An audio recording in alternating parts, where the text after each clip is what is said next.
All right. Oh, that is not good there. What happened there? All right.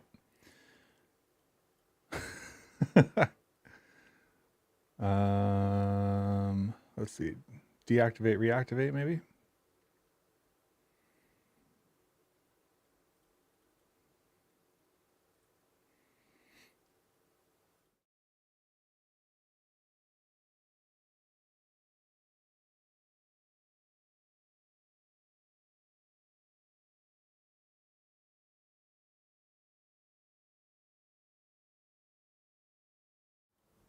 Oh, hey, hey Xavier. I realized I didn't have the mic on that other scene.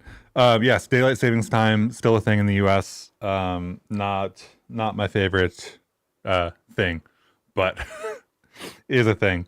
So I guess we're an hour later now, technically.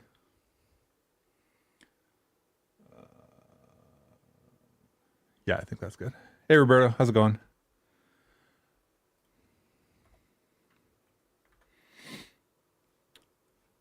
Let's move this, and then I guess I'll run this from last week because made some additional changes. I don't know that I like all of the changes.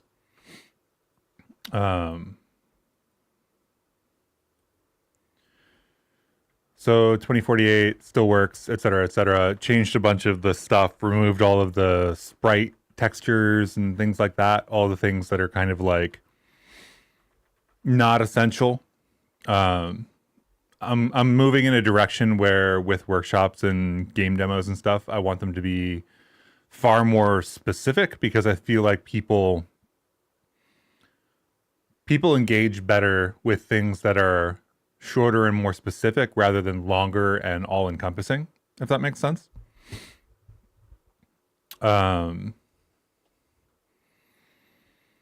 Also, just a check to make sure that y'all can hear me because that I did make that OBS change earlier.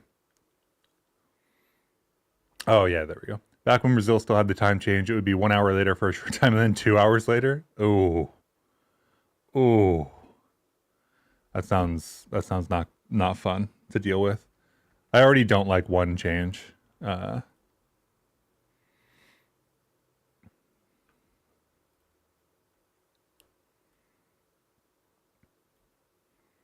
Yeah, so I removed a bunch of stuff from the 2048 game. The only piece I'm kind of like still a little concerned about in terms of like whether it will hold people's attention or not is this like score stuff up here and like the header. I feel like people who don't like UI really don't like UI and will just like essentially try to skip the whole thing. So that means this whole file, which ends up being like 250 lines of code. And the thing that I'm not super, let's see if we can make this a little bit bigger. The thing I'm not super excited about,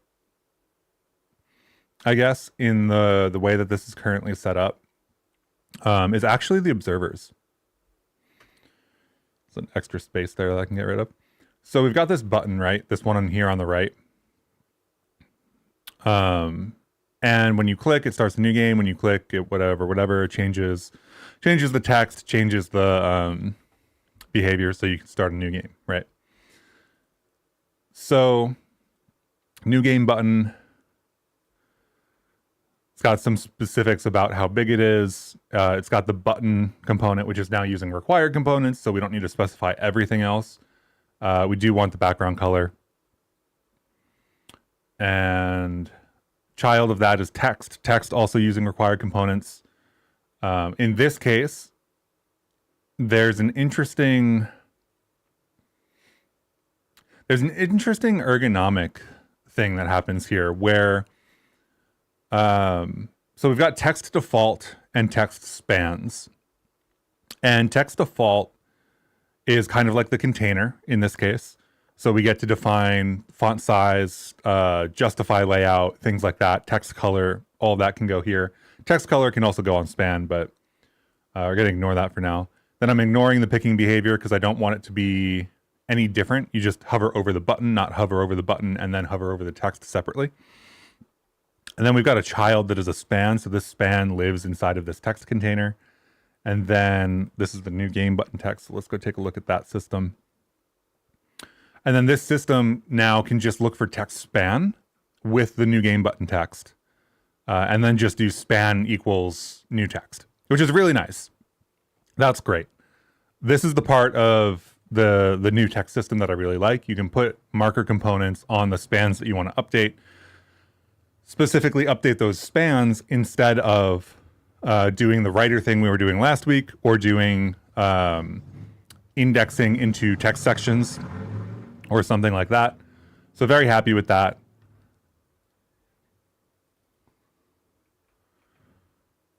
Let's get back here. But the ergonomic weirdness is like you have to spawn in the container and then you can spawn in the text span. I feel like it might be useful to have, I don't know. It's hard to say because like we're gonna want to set the text font on the container and also specify the spans inside of it. So like it's a little awkward because this means that because Bevy doesn't currently, before BSN or Bevy scene notation and whatever, doesn't really deal with setting up hierarchies all that well. Well is probably the wrong description. It's when we do things like add child here, right? Those can take IDs, but we have with child as well here, which is great because you can commands.spawn and then with child to add a child. Wonderful. But if this is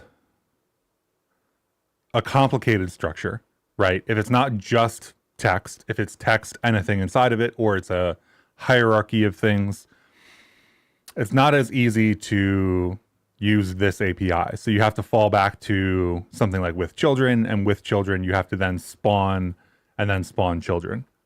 So in this case, we're spawning the text default here and then doing immediately with child. But there's this kind of like weird hiccup here where with child is kind of nice to work with. And then you also have to use with children fairly immediately if you have a more complicated hierarchy, which is fine. It all works. There's no like actual problems here in terms of functionality. It's just a little bit indicative of, I guess, the problem Bevy scene notation is going to try to solve.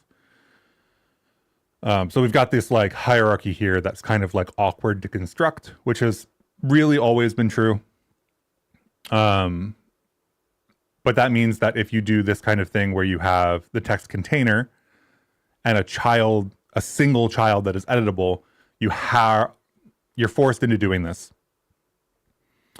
You're forced into doing this like separate construction of that sub hierarchy tree, which you can then use either with add child and the ID or with children and just do it in the child spawner is what I think of this as. It's actually child builder. Yeah, so a little bit ergonomically awkward, but that's not really the problem that I was talking about earlier. So we've got this button, right? We've got the node with the button on it with the background color. That's setting this red color. And then we've got children inside of that, which are the text with the span inside of the text. So that hierarchy we were just talking about. We're again using Bevy picking now for this and observers. So the picking behavior specifically removes the text from being pickable, if that makes sense. So the entire button now is the hover target, including the things inside of it. Whereas if you don't have picking behavior ignore here, then you would hover over the button, and then additionally there would be a second hover target that was the text. And then we've got observers. And I think for buttons specifically, this is kind of a more unique case. Because technically buttons, like, they have a hover state, they have a state when they're not hovered, they have a state when they're clicked, and they have a reaction when you actually finish the click on them, right? So each of those ends up needing a separate observer. So we've got observe with trigger pointer over for kind of the hover, right? Observer with trigger pointer out for like we enter and then we leave kind of thing. We've got an observer for click, so end the game, new game. And all of those have kind of the same functionality. They're all like get the colors, set the color kind of thing. And it depends on the run state in this case. So if the run state is that we're playing a game or the game is over, this button behaves differently. So this trigger includes the entity that it was targeted on. We're using a query for all of the background colors, and then we're doing a get mute on the specific target. So if this is hovered, we're targeting this button. We target that background color for that button. We get this color, and then we set that color based on the run state, which is the same logic for every other one. The only difference is for the observer for pointer click, we also need to actually do something. So if you trigger the click for that target, we're still getting that color. And then if we're in the playing state, we send you to game over. If you're in the game over state, we send you to playing. This state setting logic feels like the right thing to keep in observers, whereas the colors feel like they should go back into the interaction system. If you've worked with Bevy before, you might be aware of the interaction stuff. I think my only real question is whether the interaction stuff is going away forever with the picking stuff. And I don't know the answer to that. So maybe I go find that for a second.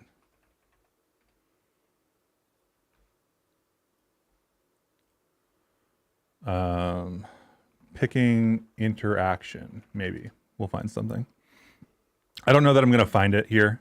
Bevy picking interaction. There is a picking interaction.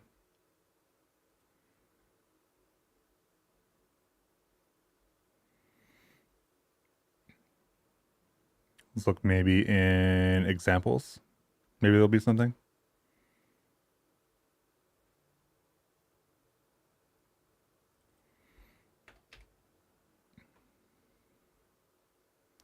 So interaction is still used in some of the helpers. That may just be legacy. It may not be intentional.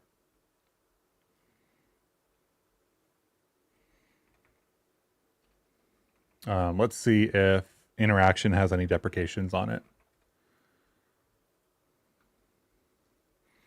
So this is pressed, hovered, none.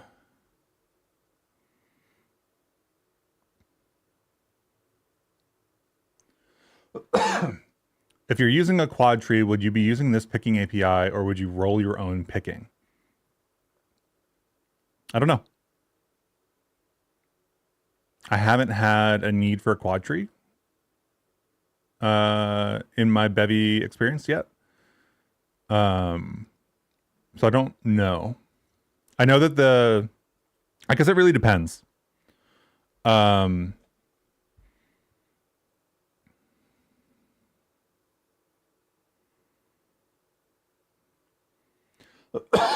And this is kind of a question I have to answer for Bevy ECS tile map too at some point, because the chunking in Bevy ECS tile map chunks it into like a mesh 2D and then places a bunch of tiles in that mesh 2D. So if you're picking, there's already support for meshes. And then I guess just providing a helper to tell you which tile you clicked on would be the right solution there. So yeah, I don't know. I think if there's no applicable backend for Bevy picking, which is right now meshes, 2D, 3D, and UI stuff, if I remember correctly, then you would have to build your own. Hey, quick question. Are Bevy web multiplayer games possible? Like a web chess game or Pong? Saw your old video about it. How's it like now? Thanks. Yeah, one of the things I semi-regret making that video, honestly. Specifically because I think that video, of all the videos on my channel, has done more to discourage people from using Bevy than it has done anything positive. I actually fairly regularly think about potentially taking it down. But it's a good example of, I think, a video I made that was probably a mistake to make. The thing I will say is that since then, networking has gotten a lot better. It's been over a year since that video. There's a number of networking libraries. Things like chess were always possible. There was no, like, web chess is doable through individual HTTP requests, right? You don't need like a complex networking library or something like that to do that. For Pong specifically, the issue in the video was that I was trying to match the physics library across a deterministic simulation and using rollback. So that's a very specific kind of approach with very specific issues, where running physics simulations across different operating systems is fraught in the first place. So doing peer-to-peer deterministic physics simulation on both sides without doing a communication about what should be happening was the issue there. And that wasn't a Bevy issue. That was like a hard architectural problem because of the way physics works in general, right? Because of the way F-32s actually work specifically. So there's going to be some drift there, and you have to have some systems for correcting that drift. And I wasn't doing that in the video because it was kind of an experiment. So the thing I would say is, if you are doing something more regular, if you are doing something that uses a server, that was always fine. I think, like, it was always doable, especially for simple games. And I would go try Lightyear or something like that. Yeah. I think that that video is probably, I don't know. I'm like always 50-50 on taking it down or not.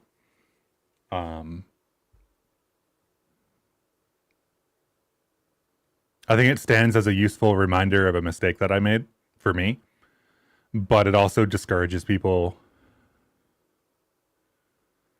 And I don't think that it's not useful to discourage people like that, especially since I don't think in the video I made the point well enough that I was doing something weird. Right? Like, I was doing something very specifically weird and trying to get it to work because I thought it would be cool if it could do that and it would work out. And it actually makes a whole bunch of things simpler if it does work out, I think. But from a technical perspective, it just wasn't going to. Yeah. It was me and my approach. It was not Pong. It was not multiplayer. Like, I think I'm actually going to build a Pong game today. And Pong itself is very simple. It doesn't need to use a physics library. It doesn't need to use any of these other things. My goal was to try to build a small example with those specific constraints, because that would make building more complicated games or more complicated rollback networking based things easier. But it didn't quite work out. So I would say if you're doing classically game networking stuff, I think that there are plenty of libraries for you to go look at. If you're trying to do what I did in that video, understand that it was kind of esoteric. It was kind of not what you would have done if you were just building a multiplayer game.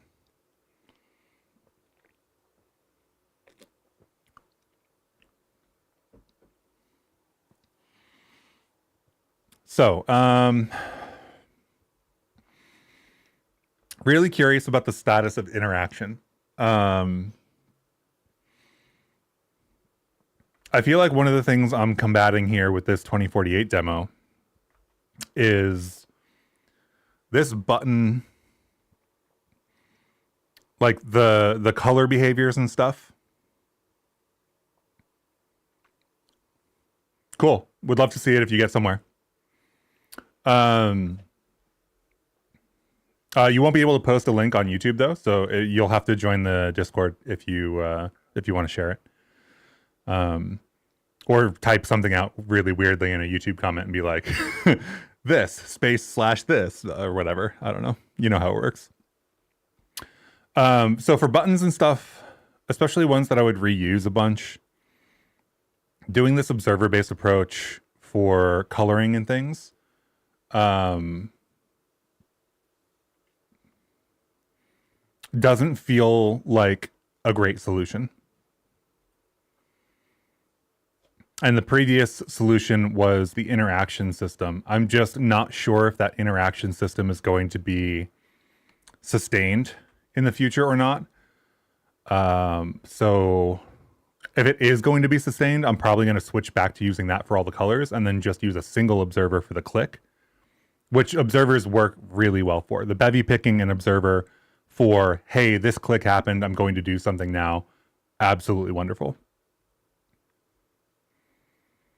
I just don't think that it's worth doing all of this different, like all of these different observers just for changing colors. It doesn't feel like.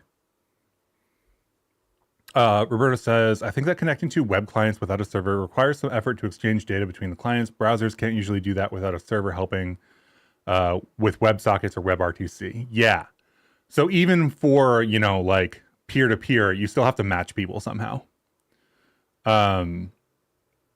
And we were using, oh man, if I remember correctly, we were trying to use Matchbox and GGRS, if I remember correctly, to do like peer-to-peer rollback-based networking, which is what you would find in that like custom-coded Smash variant. I can't remember what it's called.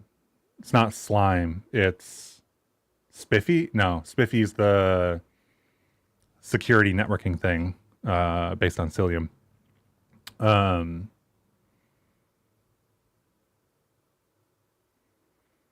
don't know. They use the Star Fox frog as their logo. Let's see if I can find it quickly.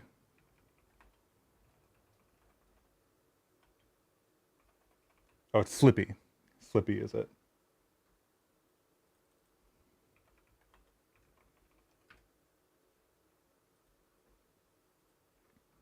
It's always weird because they spell it SLIPPI, and I can never remember how they spell it.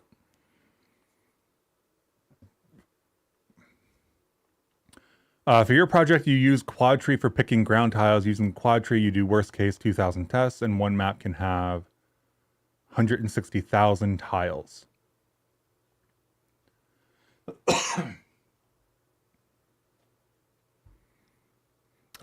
Just curious, for peer-to-peer, in addition to matching peers, would you also have to punch through NAT? Would this also require a server? You would have to punch through NAT, absolutely, especially these days. If I remember correctly,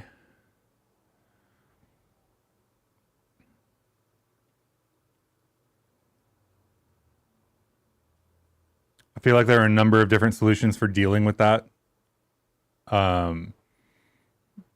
But yes, effectively, if you were going to deploy a peer-to-peer thing, you probably want a matchmaking server anyway.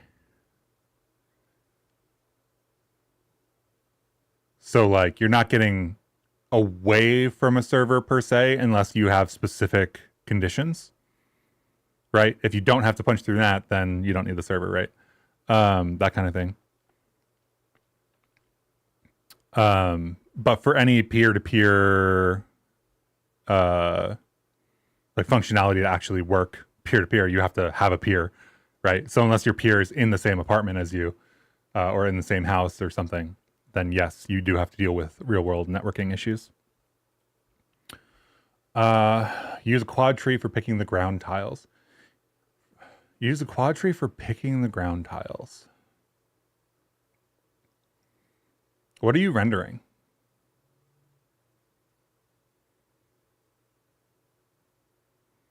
Like, are you rendering 160,000 sprites, or are you rendering one giant mesh.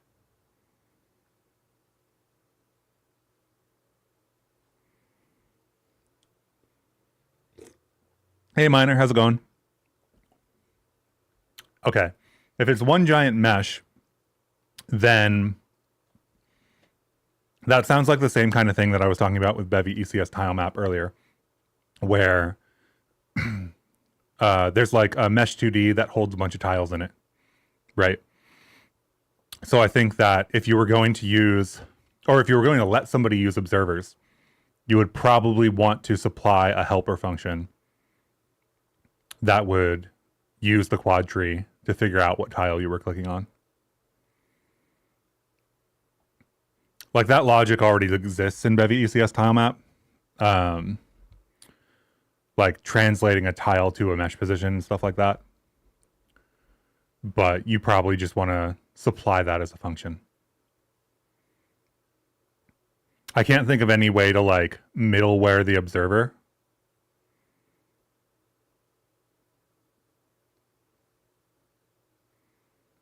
You might be able to run a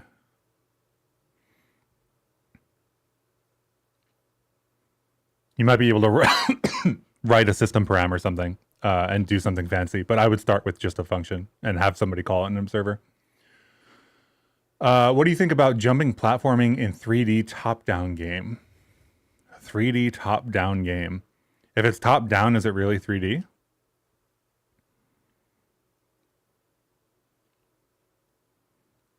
I guess like the only effect you see in like a true top-down would be like the scale of the object, right? So that's my first thought. My first thought is like you have to use the scale if you're top-down. Oh, isometric. If you're isometric or dimetric or whatever, I think that figuring out where to jump is kind of hard.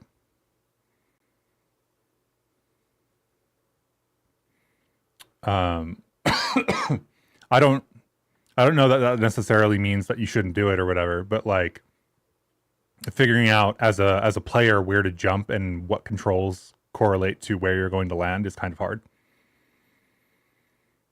So if you were going to build like a hardcore platformer like Celeste or something, yeah, current solution is far camera but low POV. I was doing that in a game that we were working on last month.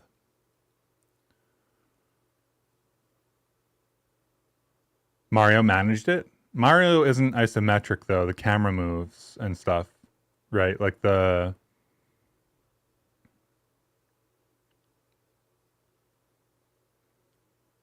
I'm thinking about Mario, like Super Mario 64 and stuff. I wouldn't call that isometric. That's just like a third person camera.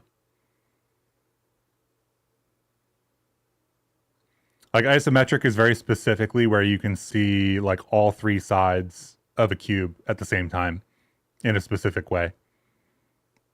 And I think the controls in that environment are already kind of weird, right? Like, because if you just do it by default and you do the default transform for the perspective change, you end up running like northeast for up.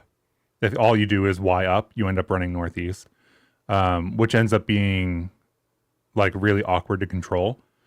So the thing that happens in like Hades and stuff, right, is that up is actually up, which is slightly different.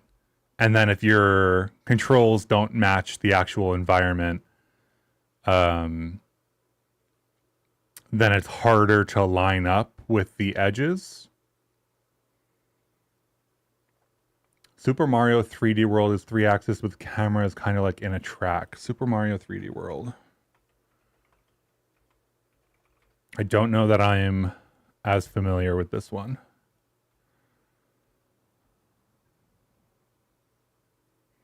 When did this come out? This looks like a 3Dified version of the originals, right? Or not the originals, but like the, you know what I mean?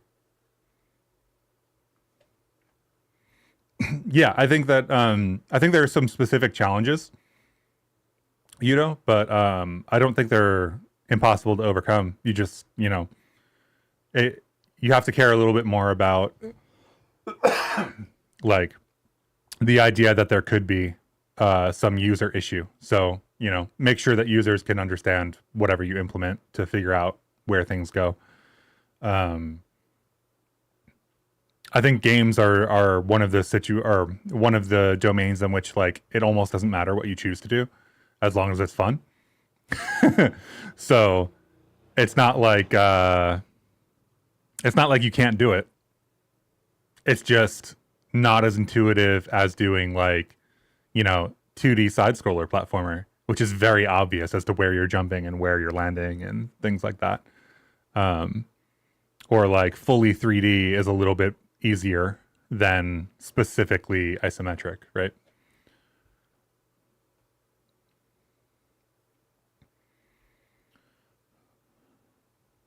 I saw a video on this topic. You don't remember who it was from, though. I would be very interested if you could remember at some point in watching that video. What about multi-world setup in Bevy? Any ideas or how or when it will be implemented? Having multiple worlds would enable lots of editor functionality, such as, I don't know what PIE is, an asset editor preview. Yeah, like a jump position indicator would definitely help as well. Like I said, there are fixes to problems. Which of them do you want to do? Which of them are fun? All of that kind of thing. Bevy already has multi-world support. Do you want to be called Grinch or Colin?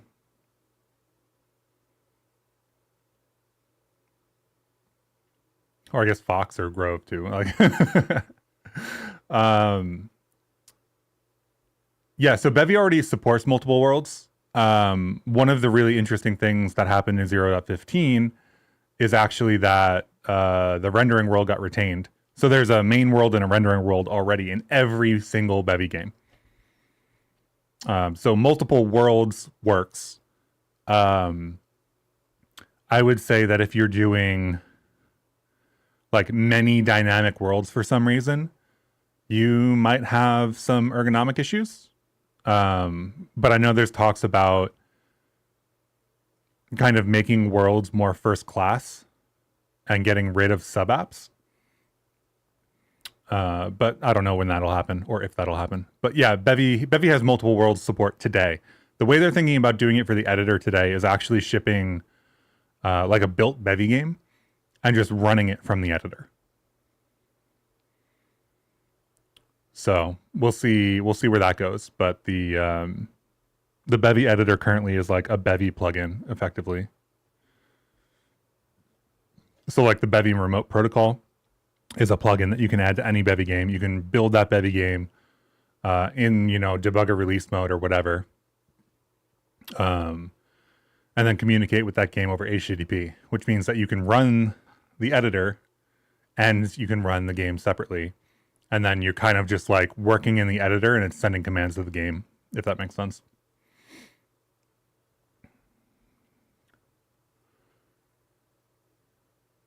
Even for 2D side scroller, good camera movement is not so obvious. I think there was an old GDC talk on YouTube for this. Yeah, there's a couple of camera-based GDC talks. There's juicing your cameras with math, and then there's there's actually a math GDC talk on how to construct a jump, which is very good. Yeah, there's a couple others too.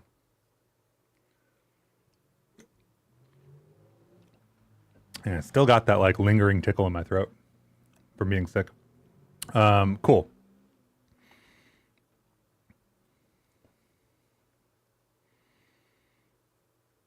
Yeah, I wouldn't call this isometric. This looks like perspective to me.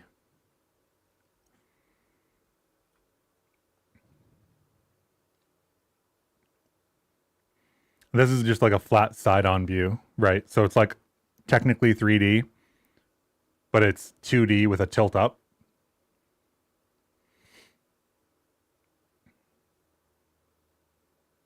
Which is fine, but that means like front and back makes a lot of sense and left and right is very, very clear. as to where you're jumping.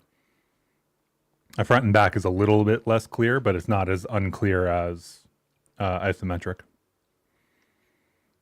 Because all of these corners kind of shift, right?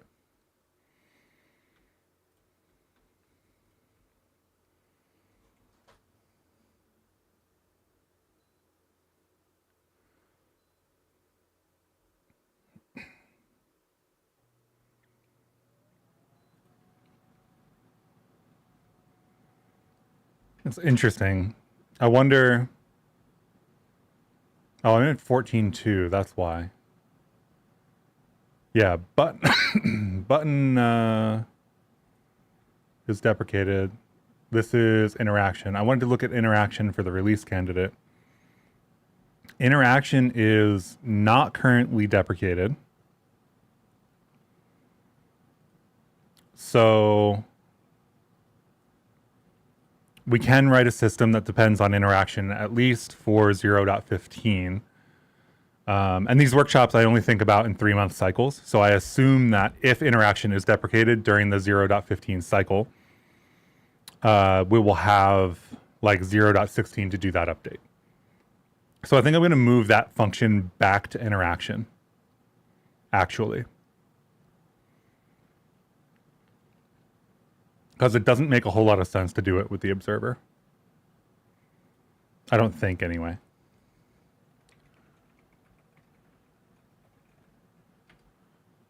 I think I pushed this up already. Yeah.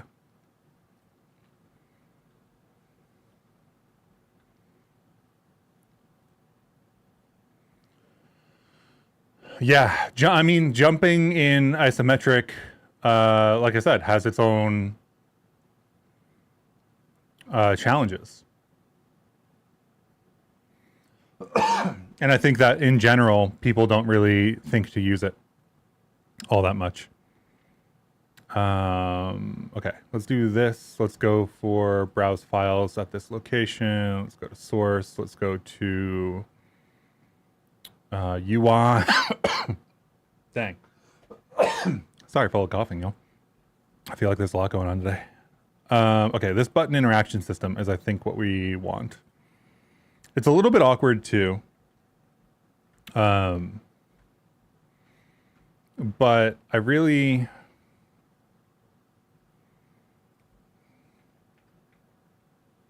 Because interaction is not deprecated, we're going to rely on it for the purposes of this version. Because doing these 3 chained observers, I don't know, it just doesn't hit for me. It's fine, it works. It doesn't hit, you know? So red 700 for the highlight. So red and blue 700, 800 is what we're looking for.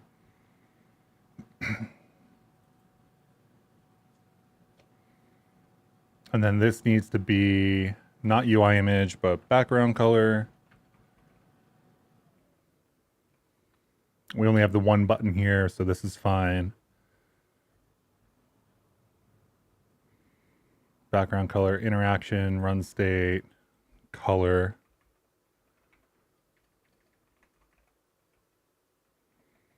I guess background color really is what we should name that.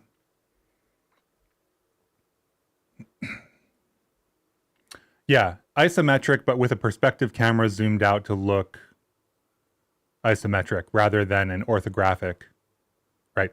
Sorry, isometric, but with a perspective camera that's been pushed out back far enough that it looks orthographic, but is not orthographic. Thus, you get depth of field. Thus, you can give a little bit more of a like depth of field perspective vibe to an orthographic looking isometric environment.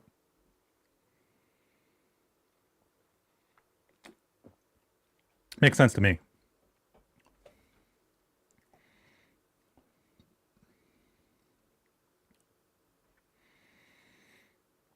Okay, when pressed,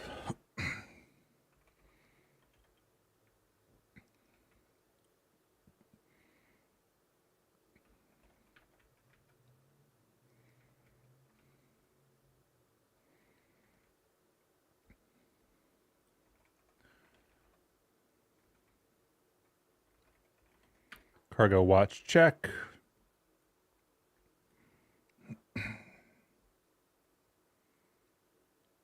Hello, potato. Alt potato. Yeah, I really like the vibe that gives. It's really nice. I do think that depth of field not working in orthographic is a bug, but I haven't had the time to look into it yet. I said I was going to create an issue, and then I got distracted by like trying to look at what other game engines did and whether it was actually a bug or not, and then I forgot. Oh, background color doesn't exist. That's the reason, or the color doesn't exist.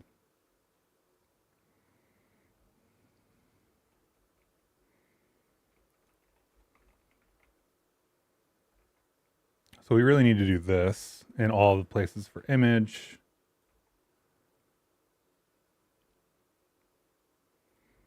Comment out next state because that won't matter.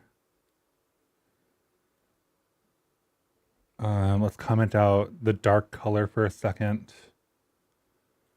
And these are the defaults. So interaction none, and we're in playing means that this needs to be red. I think 800 is what we're going with by default. 700 is the hover color.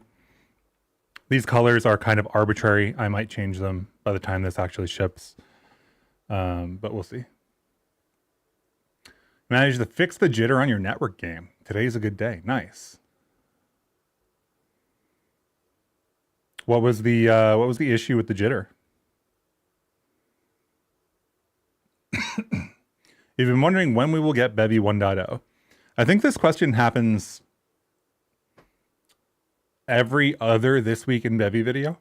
It's like it's not often enough to happen on every video, but it happens on quite a decent amount of them.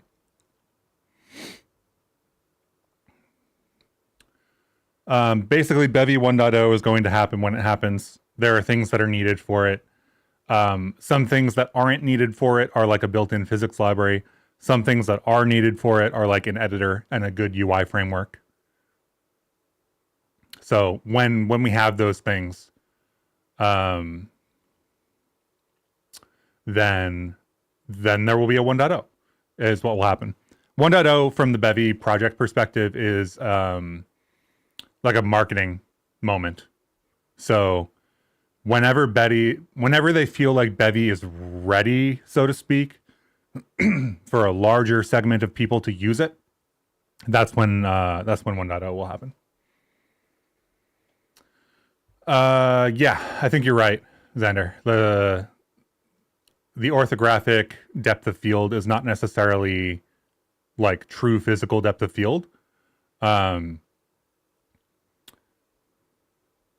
it would be nice. Right. Like as an artistic effect, it would be nice.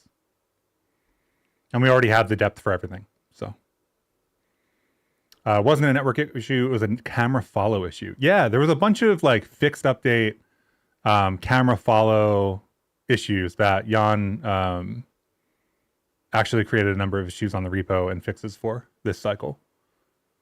I think this cycle is, apart from everything else that's been going in, which is major stuff like required components and things, I think this cycle has focused on really driving what fixed update is supposed to be in the background. Like I expect that in 0.15 and 0.16, more people will be using fixed update for their game logic than previously. And I think that's because people have been working on it in this cycle and voicing, hey, these are the things that we should be doing to make this work better during this cycle.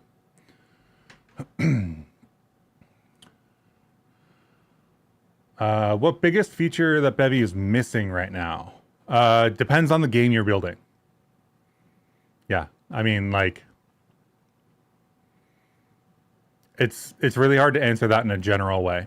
I think if you're talking generally, yeah, an editor. Everybody wants an editor. So obviously it would be editor.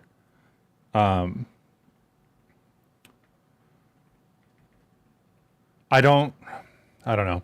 It's like editor is required long term, but it's also not a blocker to using Bevy either.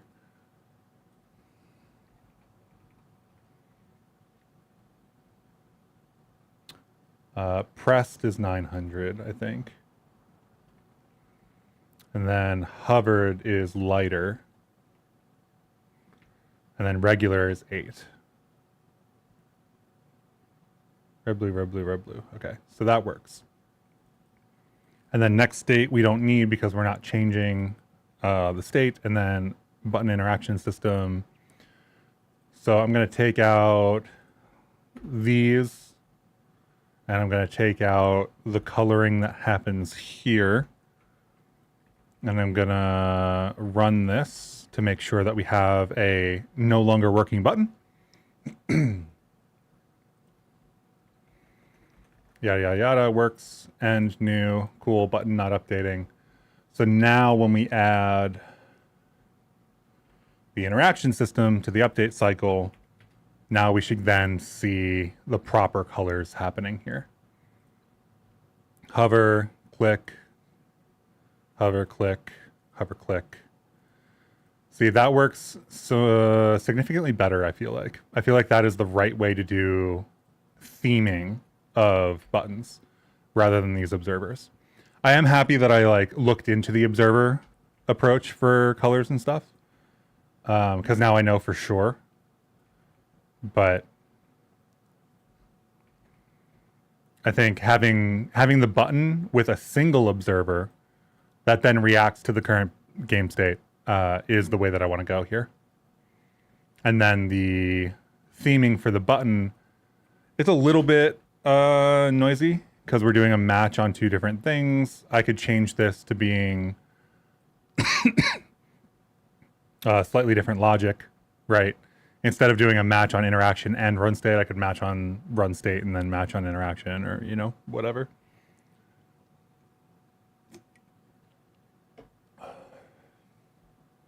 For you, a well-maintained networking library is the biggest thing. For you, it's jump flood algorithm outlines. Interesting. For you, it's animation utilities. Yeah, there's a series of good PRs, both on the animation side from PC Walton and on the curve side from Weatherly, which have been really, really cool to see. So I think we talked about it last stream.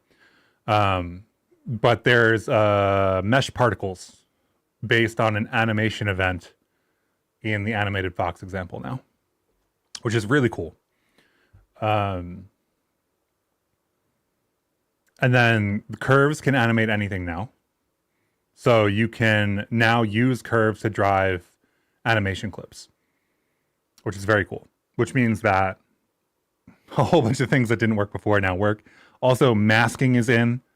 And additive blending is also in.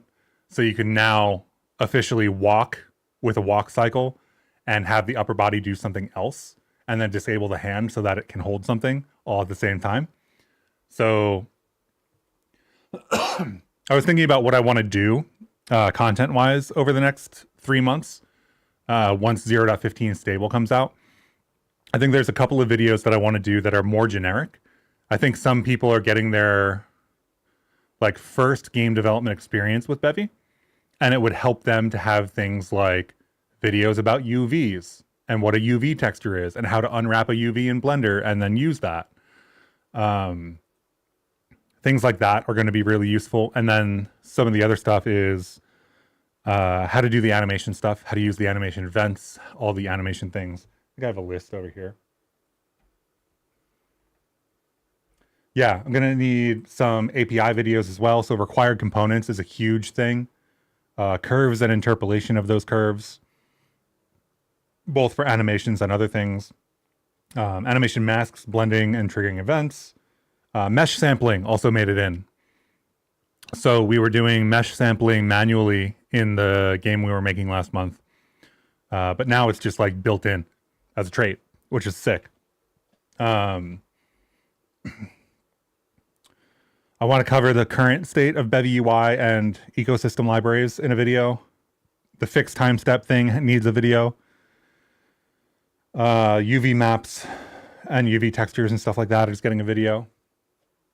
It's every other release, Ryan. The Bevy does a game jam every other release, every even version, actually. So 10, 12, 14, 16 will be the next one. The whole animation graph refactor makes way more sense. Yes. Also 3D procedural textures with 3D mapping. And triplanar mapping of 2D textures is also something you need. Interesting.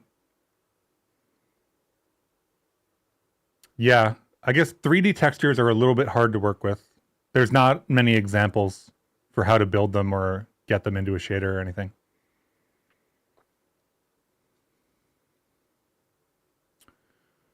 You're using Godot right now, and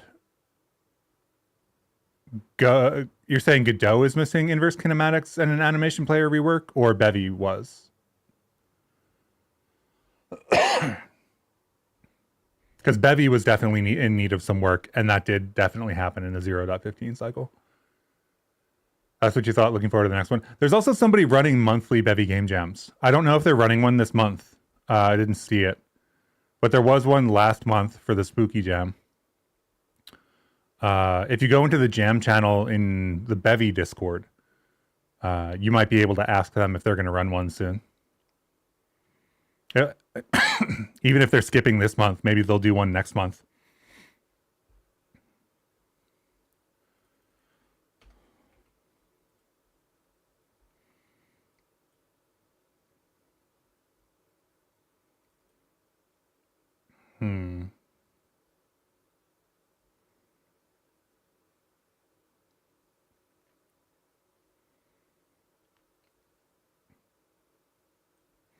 I definitely feel like we get this weird situation here where we have to deal with run state startup. Maybe we, I was like, maybe we would make use of a derived like is playing state. But I don't actually think that gives us that much benefit in this game specifically. And I don't want to add something that doesn't provide significant value.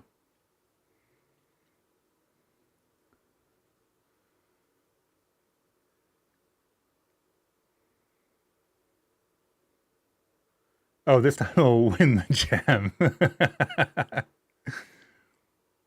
You think for 3D procedural textures like noise, Voronoi, they do not need to be passed to the GPU. Passing parameters and calculating the value on the GPU would be the easiest part. So you're just looking for noise functions, like 3D noise functions then? I asked them if they wanted the noise function implementations that I was maintaining. I didn't get like an enthusiastic yes, but I could just put it up for a PR and see what they say.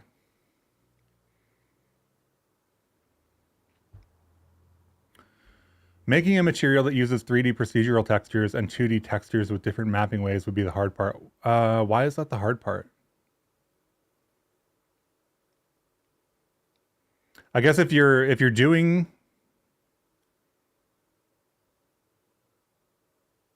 I guess anything more than just basic noise usage would require work.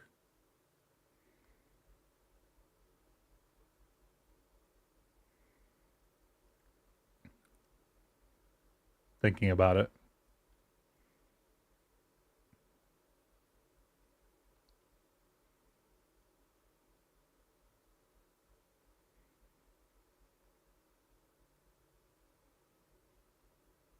Mostly thinking about whether we could make use of 3D textures or 3D noise to do anything useful with the landscape stuff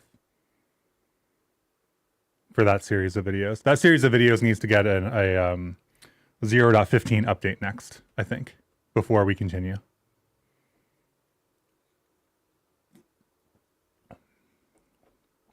Okay, so I'm much happier with this in general.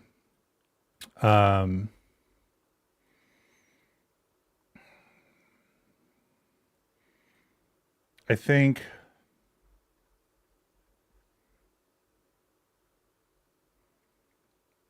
the board logic probably isn't going to get as much attention.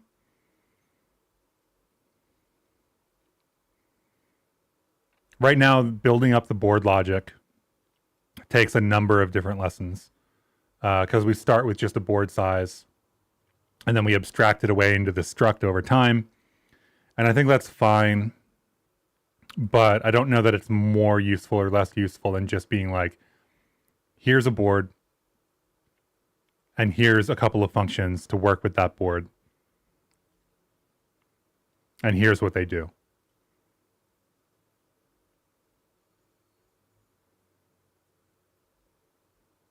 I think that I'm setting this particular workshop, the 2048, as more of an intermediate workshop at this point. So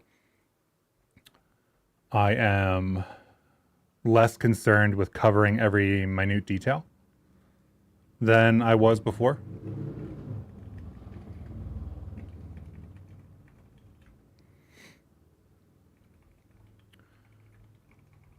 Switch button color back to interaction system. But other than that, I think we're pretty good here. The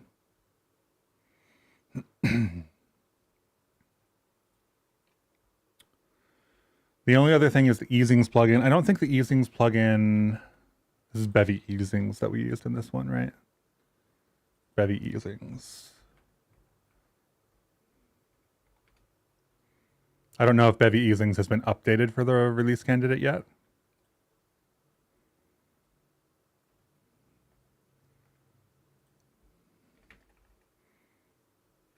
It doesn't look like it. Not sure we strictly speaking need it either. Need to look into the curve stuff a little bit more. Start pull request? Lerp? Nope.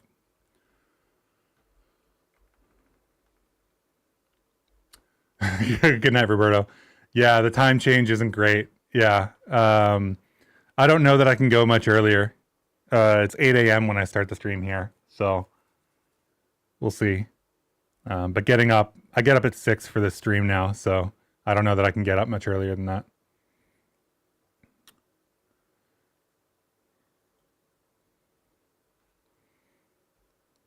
So I'm basically at midnight for you. That sucks.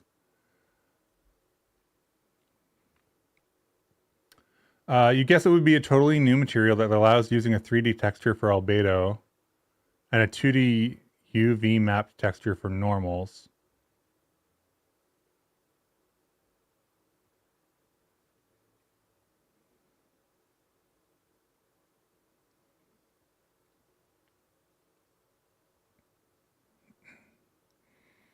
A single material shader that would allow you to use every type of texture and every type. Oh, you mean like something that's like just super generic and supports everything? Yeah, that sounds tough. You're curious, are you part of the Bevy Association or you just stream as a hobby? I stream as, I guess, a hobby. I do educational stuff professionally. Please don't, you wouldn't be able to wake up that early. Yeah, it's already tough for me to do 6 a.m. and stream at 8. So I can't go earlier. But yeah. I stream as a hobby. Like streaming isn't an integral part of my like content plan. It's just kind of something that I think is fun. People show up every weekend and I like seeing them, like Roberto and Xavier and Miner and all these other people that like come back every weekend. That's really fun for me. But streaming itself, like I'm not trying to be a streamer, if that makes sense. Like I'm not trying to make income off streaming or anything. I have a bunch of YouTube videos and I have educational stuff on a separate platform. The educational stuff on the separate platform is kind of where I make more of my money. It's not YouTube. And I'm not getting paid by Bevy or anything like that. I think Cart and Alice are the only two people getting paid by Bevy currently. But but I'm not like a subject matter expert that approves PRs or anything. I do some review, I do some PRs, I do some stuff like that. But I do not, I'm not like part of the foundation or anything, if that makes sense. You love the hat. Thank you. This is custom one of two. I got two of them. They're both in my apartment. This is the kind of hat that I enjoy wearing, and they do customs. So I just make some hats whenever I want new hats. And this time it was Bevy. It's also nice for streams like this. You got like a themed stream. Okay, so I think 2048 is probably as good as it's gonna be at the moment. The only other thing would be changing this from being update to a custom schedule.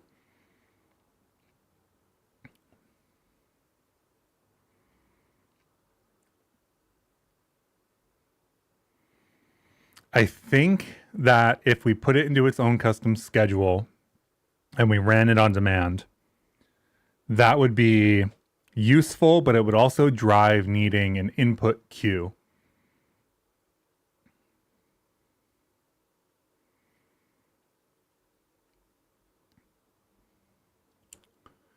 And I don't think that's the right level of complexity.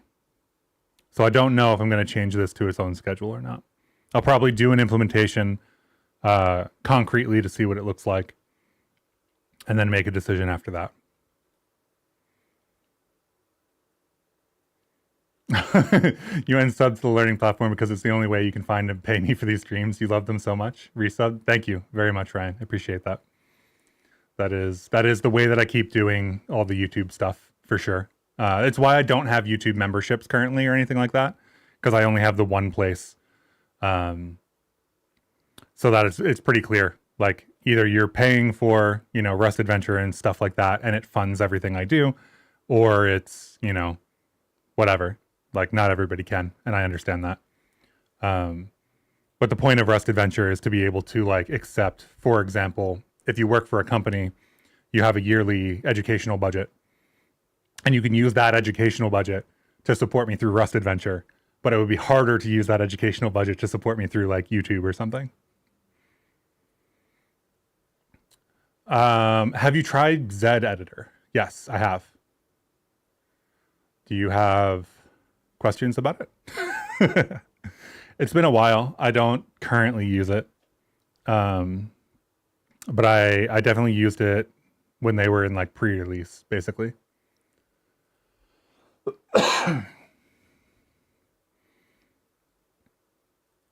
New tile event, actually. So we're triggering new tile event, but we only ever trigger one tile event. We already use observers for this. So I think that's fine.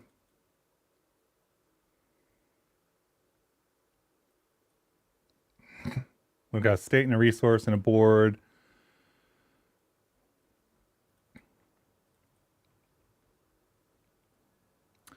Maybe we don't do this like separation of actually on startup we spawn the board, and then we also spawn the board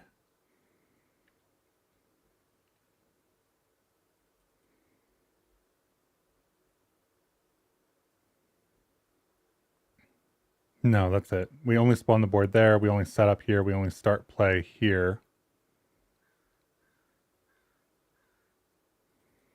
So I think actually we probably move these all into setup. I don't think it's particularly useful to have these be in different systems. Maybe it was at one point, but as the code has evolved, that got less and less useful. So let's make that change. So we do the camera, we do the board, and then we start play.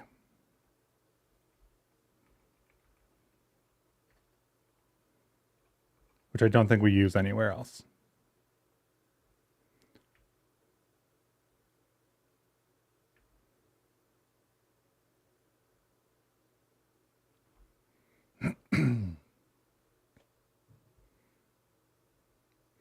The only exception is the test. So for testing, this spawns a camera, and we don't really need to spawn a camera. So let's make sure that test works after we do this as well, because we might have to roll this back is the wrong word, and we might have to adjust that camera usage. So start play is next state. So that's this and this.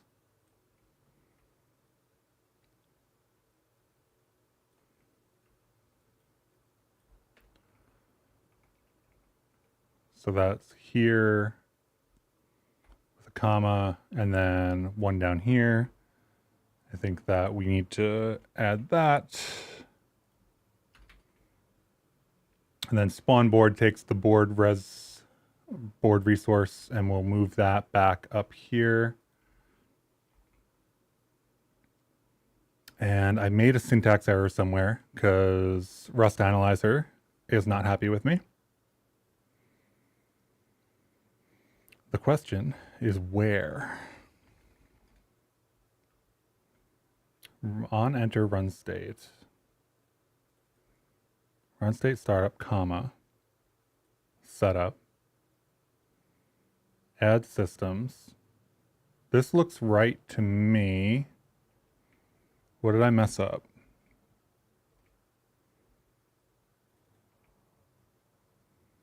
Append setup, mismatched closing delimiter, on enter run state. Maybe it's the game over.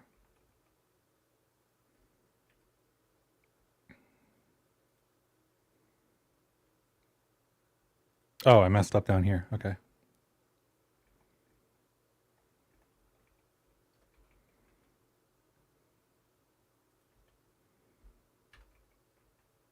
I don't know how I messed that up so badly.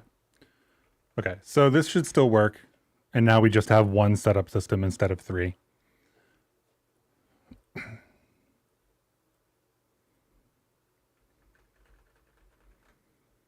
And restart. Cool, that all works. We need to make sure the test still runs, which I feel like it won't because we're spawning the camera.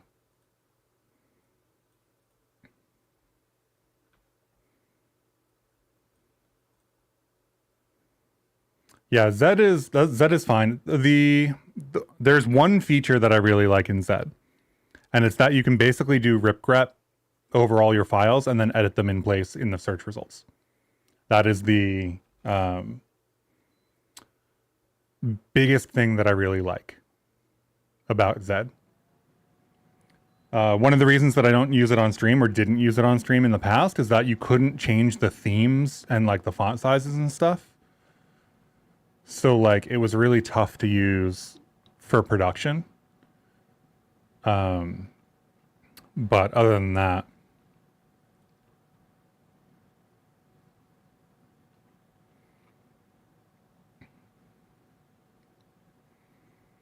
source main 593 panicked because our test failed, right? Yeah. So the question here then is why? Game over triggers when 16 tiles exist. Sort of like NVim Spectre, which you think directly used ripgrep under the hood. Cool. Yeah, I think there's other implementations of it in other editors, especially now. One of the reasons that I really like the NeoVims and the Emacs of the world is that they have these kinds of things, usually multiple implementations of them. Or if you want it, you can just build it yourself. I feel like that kind of thing is harder to do with, like VS Code and things like that.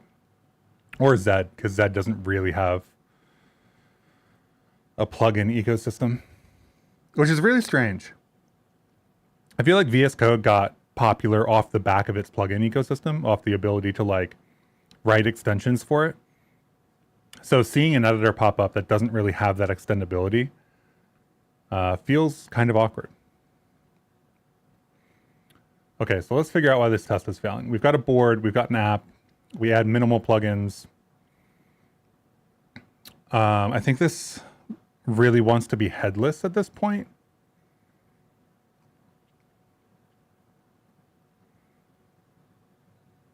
But let's see.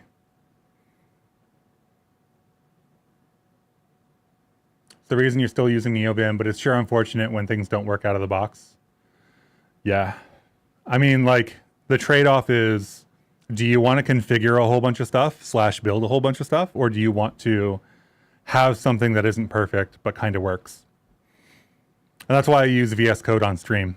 Like, this is VS Code. Extremely cut down. I've removed basically all of the UI and stuff. But yeah, I agree. I don't like that the updates are moving in that direction. I don't find that tool useful at all.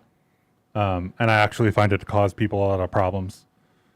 A lot of questions that I see these days are, hey, this thing generated code that doesn't work.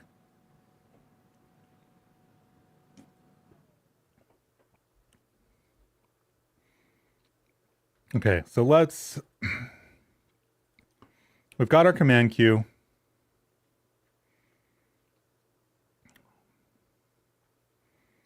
I think the only thing that I can think of off the top of my head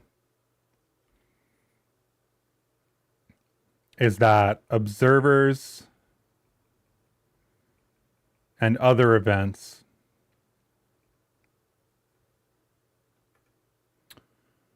have a different application point.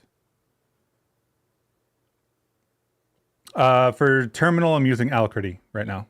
Alacrity, however you pronounce it. I don't actually know.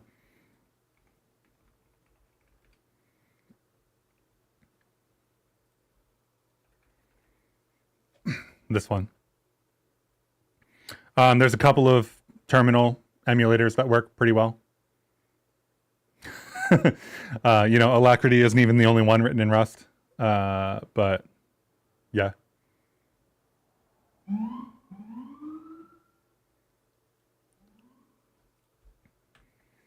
I was using iTerm 2 before that, I will say. And on Windows Terminal, I use Windows Terminal or whatever it's called these days. But when iTerm 2 started going in the direction of like AI stuff, I decided I don't really need them that badly. And for me, doing things like, so the things you lose out on with with Alacrity are like tabs and new tabs and things like that. But for that, I just use the leash. So, yeah. And I like the leash quite a bit.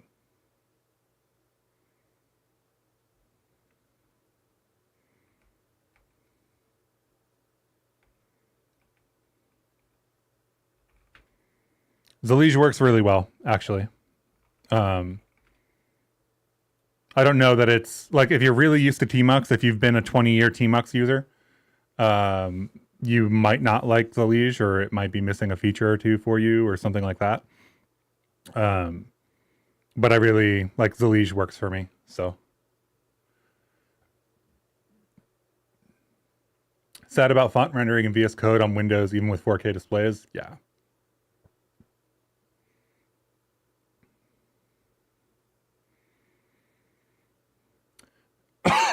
Yeah, on Windows, I think it's called Windows Terminal these days. I use Windows Terminal. I use new shell everywhere. So my shell is, yeah, new shell. That's why I have like tables and stuff in my shell output. New shell is really, really, really solid.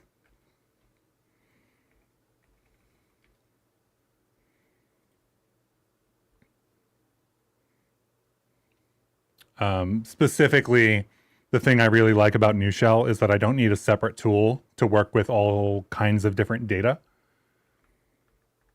So in this project, we have like a TOML file, right?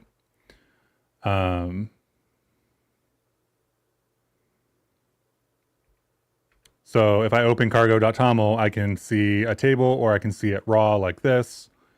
And if I do it as a data structure, and then I can also like get dependencies and like, oh, okay, so get like Bevy and like, oh, Bevy is 0.15 RC2 right now.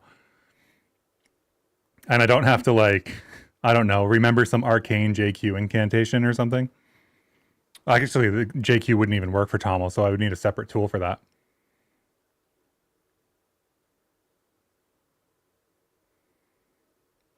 Yeah, I think they fixed the conflicts in 0.41, which is like the last version, like the version they released like last week, effectively, or this week. Zalige didn't have an NVim Navigator plugin when you were setting up your environment. Next time, you'll probably start using Zalige. Cool. You used new shell for quite a while, but wanted to have editor support for shell scripts, so you're using fish once again. Cool. Yeah, I mean, there's a bunch of really valid shells, you know, a bunch of really valid tools. I'm definitely not going to stand here and be like, oh, you have to use X whatever. There's just a set of tools that I have found that work well for me that I like, and that's the extent of my suggestions. The JQ travesty that is your UI control strips. Yeah. I mostly just use UI for the binary space partitioning layout. I don't have like complicated UI use cases. Just like having this, like 2 panes, especially for stream and stuff. Really nice.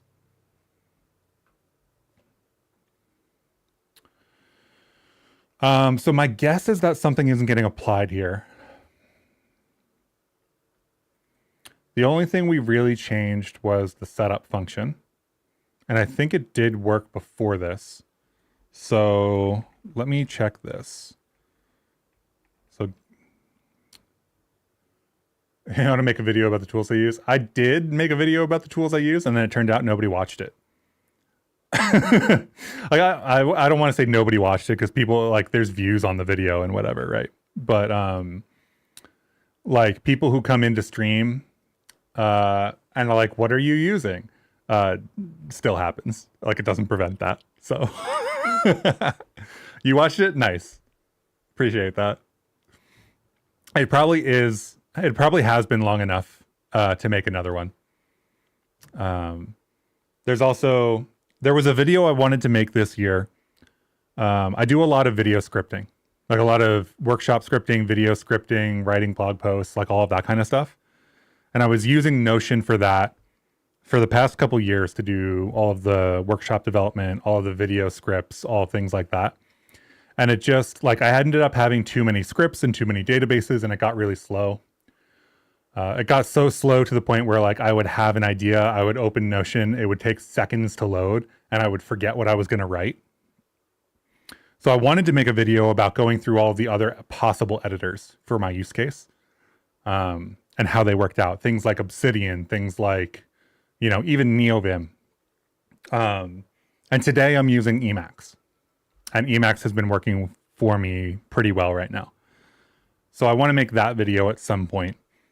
But yeah, I mean, I intended to make that video earlier in the year, but it just didn't have, I wanted to spend at least a month trying to use each different tool.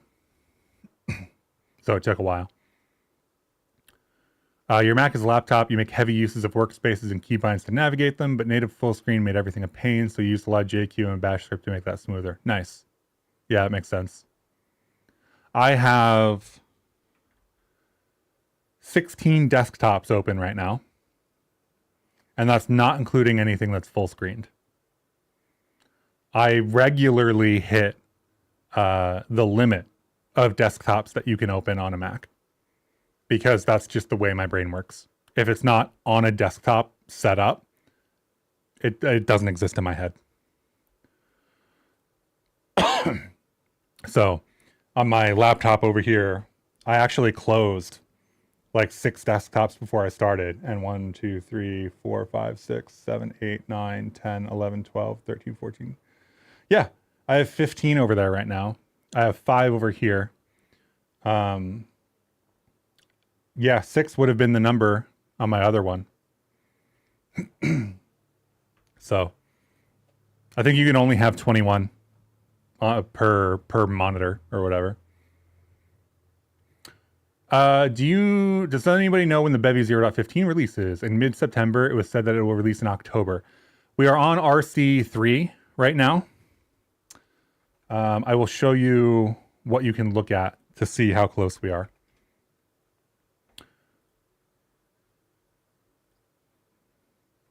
So if you go to milestones, Bevy doesn't work on due dates. Like it doesn't work on like, hey, we're going to ship on this date. Things ship when they're ready, which is one of the things that I really like about Bevy, actually. There's no like, hey, we're crunching to get everything in this week. If it's not ready this week, then it's not ready this week. So there are 11 open issues or PRs or whatever these happen to be. Consider removing headless plugins. That's interesting.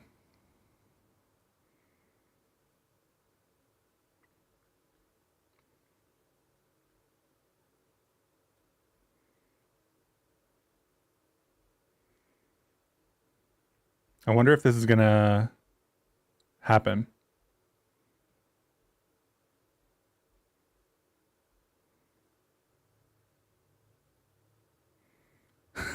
Oh no, we're gonna have a UI for build configuration for features. I mean, that probably makes sense, but okay, well, we'll see what happens there. But yeah, there's 11 open issues, so these all have to get fixed before 0.15 goes out, but these are the only things that are blocking 0.15 from going out. So like there's a crash here if a node is removed and re-added in a specific way. There's, you know, a buffer type and an array length issue that doesn't look like it causes a crash, but it's probably just a bug. Some issues with shadows and some stuff like that. So it'll be happen fairly soon, in my opinion. I would say if another 2 weeks goes by and a stable release hasn't gone out, it'll be because the release notes aren't ready. It won't be because of any of the features. Because they'll only do the release and the full blog post with the release notes and everything if the release notes and the migration guide are ready to go. They will block the release on those not being ready. Doom Emacs has rip grep in project and edit features like Zed, if you didn't know that already. I didn't know that. I also don't use Doom Emacs, so I'll have to look into their implementation.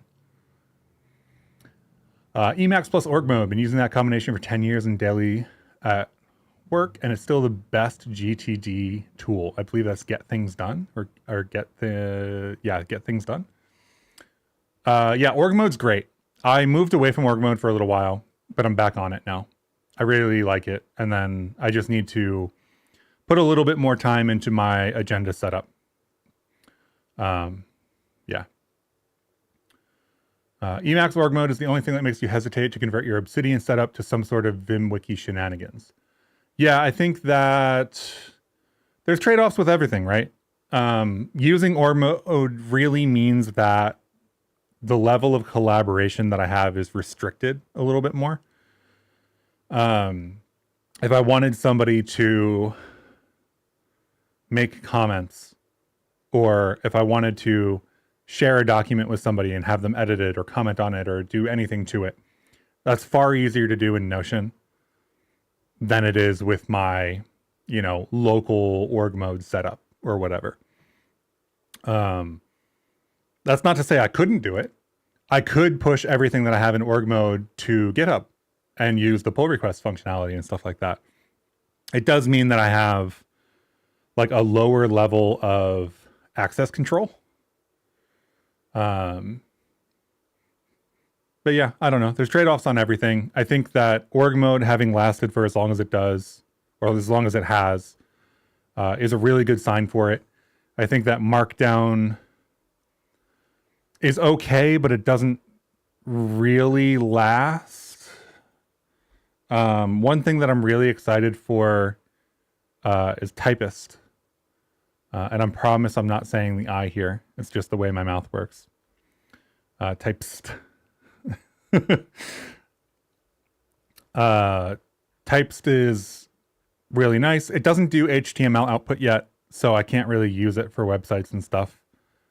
They also break reasonably often, so I would have to keep multiple versions going if I was going to use it for anything. But at least they do version it. You know, I could just put a version in the document and it would be fine. This is what I'm using for the books. I haven't told anybody that I'm writing. So I really like it. They just did a major update too. And they are going to get HTML output at some point. So very excited about this. Very much like Typist. And hopefully this turns into something that I can use longer term. I think they're still making breaking changes and stuff. But at least they are hard versioned. So I can put a version at the top and be like, hey, this compiles with that. As long as I don't use too many like ad hoc plugins. You're supposed to feature UI as required for the feature editor. Yes. Someone that will use the editor will not want all the features in their game. Yes. Well, the feature, you mean the feature configuration UI? Yeah, it doesn't do new projects yet. The first iteration of the Bevy editor is going to be modifying and working with like the Bevy remote protocol for existing applications. It's not a new project starter yet. You don't envy the task of making a good document writing tool with HTML output. Yeah, me either. That sounds really complicated. They got some great new accessibility support for the PDF output though. And all of that is going towards the HTML output as well. So, and you totally agree that if your daily job requires collaboration and doing things together, then org mode is not the optimal tool. Your daily tasks are mostly related to project and service management. Yeah, maybe. I don't like. You can export from org mode to places too, right? So, like to some extent, that's not an issue. And like GitHub, for example, renders org mode. So that's cool. And things like that. So like there, some yes, some no, right? Like you can go from Emacs to even Jira, right? Which is what it is. But it's definitely not Notion. Absolutely. Secret book projects exposed. Yeah, we'll see. I want to be able to ship them on the web at the same time that I ship them in print. So I don't know. We'll see. For the editor, they should give up and adopt Godot as the editor? No, definitely not. Just the core engine changes. The set of features used to compile the editor will be different from the set that we use for your game, no? Yes. So the idea being that the editor is like a Steam application that you can download and run, right? You can get it through Steam. You have the Bevy editor, whatever it is. And then you have, for the first version anyway, not for all versions ever, but for the first version, you have like the game that your developers built and compiled and like set to run on Mac, right? You have that binary and you have the Steam game that is the Bevy editor. The Steam Bevy editor would then run your game and be able to communicate it because it was built with the Bevy remote protocol plugin and can communicate over like a socket, like as an HTTP server or whatever. That's the initial vision anyway. There's a whole list of stuff.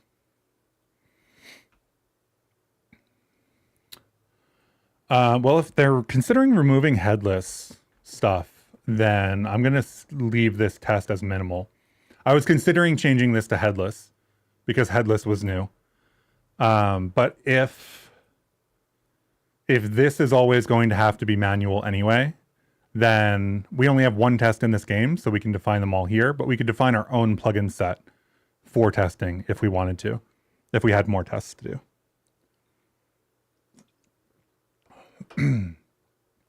Virtually the same idea as how the Godot editor works, right? I don't know. I don't know a lot about how the Godot editor works.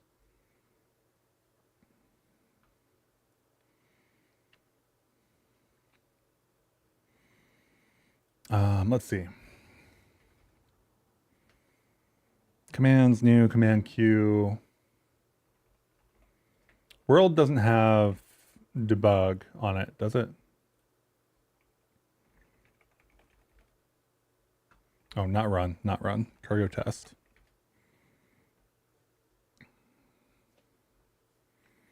Yeah, not any kind of debug that I would want anyway. Entity count 0, archetype count 1, component count 40, resource count 36. Resource count 36. Interesting.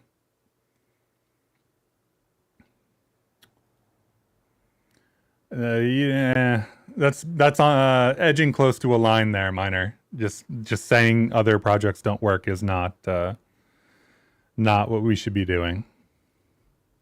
There's no need to trash other projects.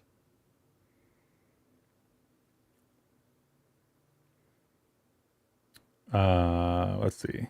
So there's the entity count. Let's see how the world evolves over the course of this test anyway.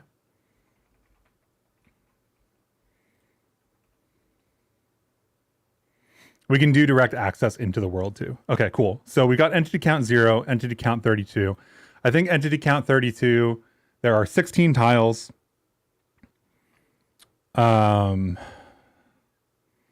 With a text inside of them, which would make 32. 5 archetypes. Components go up by 22. Resources stay the same.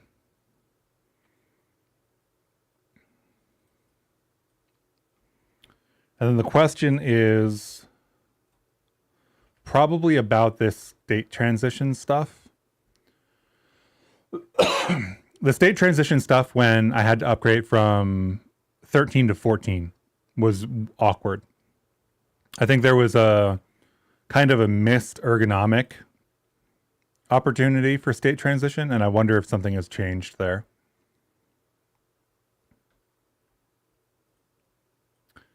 So the entity count goes up again. Run systems to insert tiles.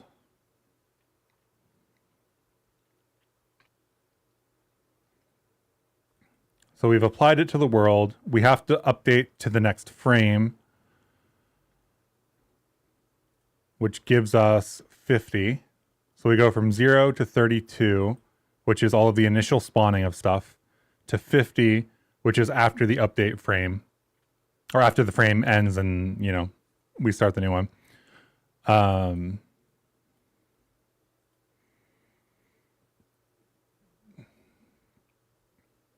Then we run the schedule. And this is in the playing state still, which either means that our game over system is not working,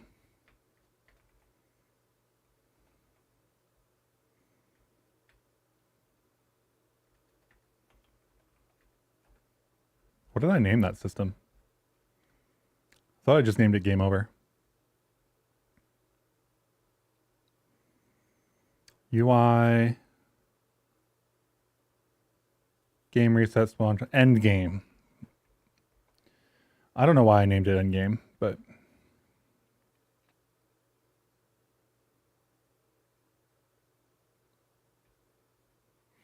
so end game should be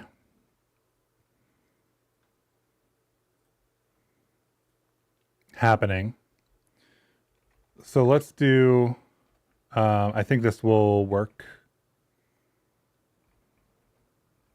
We could also do, whatchamacallit, actual logging, but I kind of just want to hack it and remember to remove it later.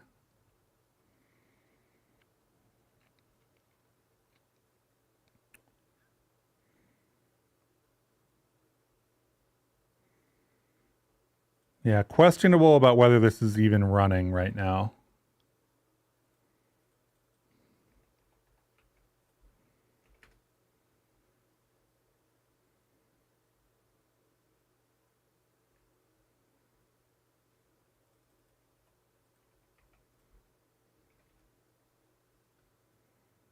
Which feels really strange.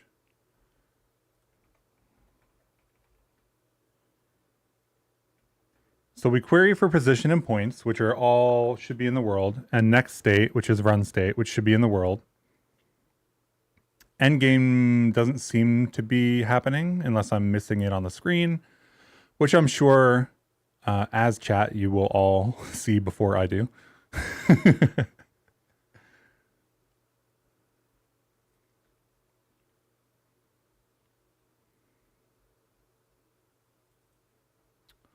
The question is, why wouldn't that run? If we're running the update, then this update should run. On enter, we run startup, that runs setup. So let's just make sure that we have our logs working.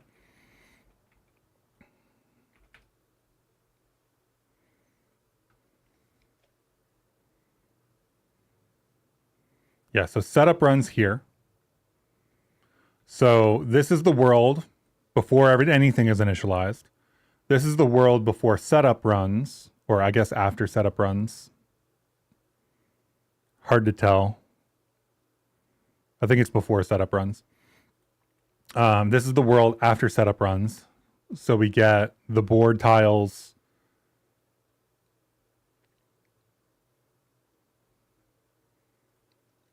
We get kicked into the playing state because we start in game over, hopefully.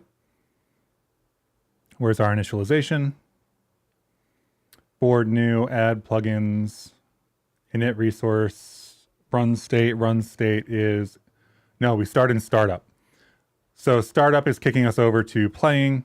That's happening correctly, which means this is running correctly. Once we get kicked into playing, which should have happened, right? So we've got world, then we've got world, then this runs setup.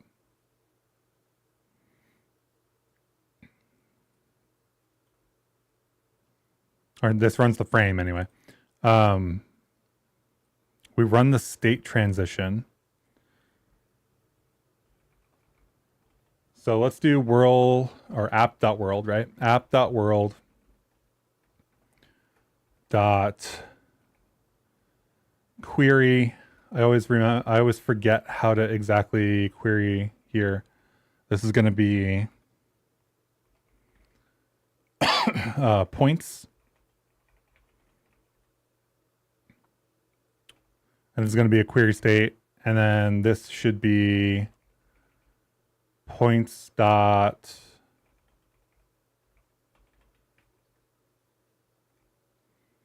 for point in points.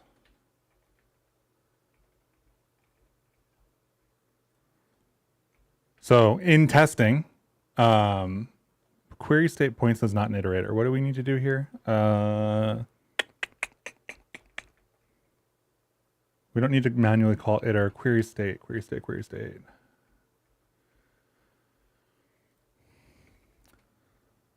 Let's do 15, query state.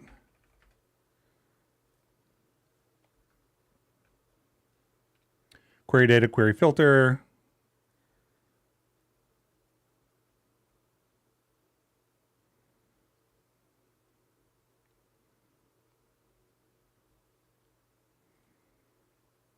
That's what I thought. So iter accepts where I always forget that the API changes. So iter needs world, which feels really weird. We sure?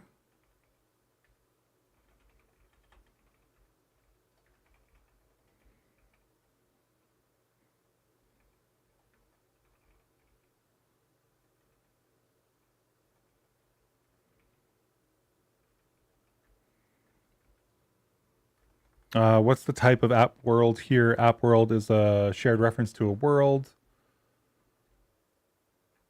It was actually right there. I could have just clicked on it.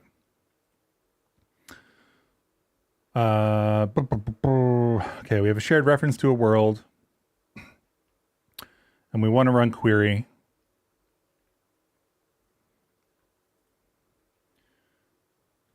Then query, world query. Oh, it needs to be a mutable world? I guess that's my issue then. It needs to be a mutable query. No, that's only true because this is mutable.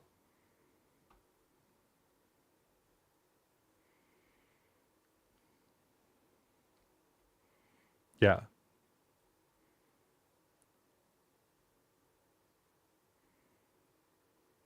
World, app world, query, iter with the shared reference to world, then collect, I guess is what we could also do.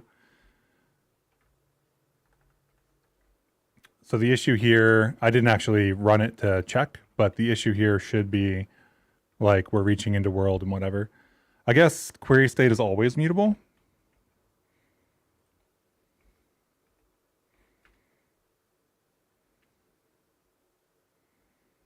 So we always need to do world mute here. Is that how that API is structured? Yeah, it is. Mute self. Okay.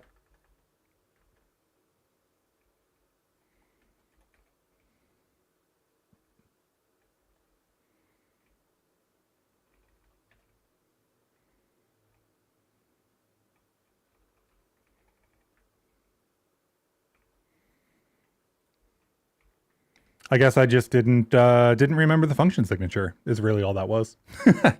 So we can do app world mute query for points. This will be a query state for the shared reference to points, which we need a shared reference to world to actually get the values for. And then all of those print out here. So we've got 1, 2, 4, 8, 16, 32, 64. This is the way that I've set up the failure condition for 2048. So in 2048, you've got a 4x4 grid. All of those tiles need to have different point amounts from the ones next to them. The easiest way to do that is to set them all up to be different. So we do have that. And thus, the end game condition should be getting hit when we do update, because those are all spawned in. And we can actually do position here as well.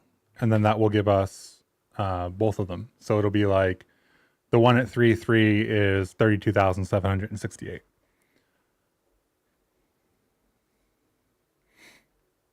And the one at 0.0 is 1. That's weird. Just an artifact of the fact that I'm using powers of 2, but 2, 4, 8, 16, etc. That all looks good. So it must be the state transition that is the issue.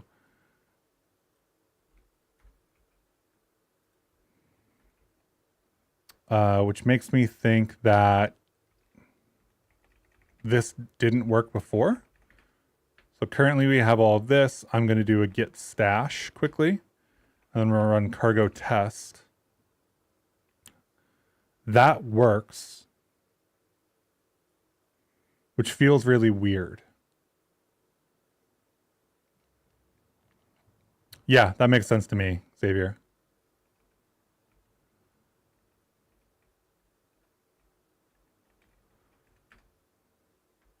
The question is, why does world mute need to be there for us to use query? The function signature, first of all, is the fundamental reason why I did that, because query is a method on world. Thus, we need a mutable reference to a world to use the query function. As for why, this calls out to query filtered. Query filtered creates a new query state.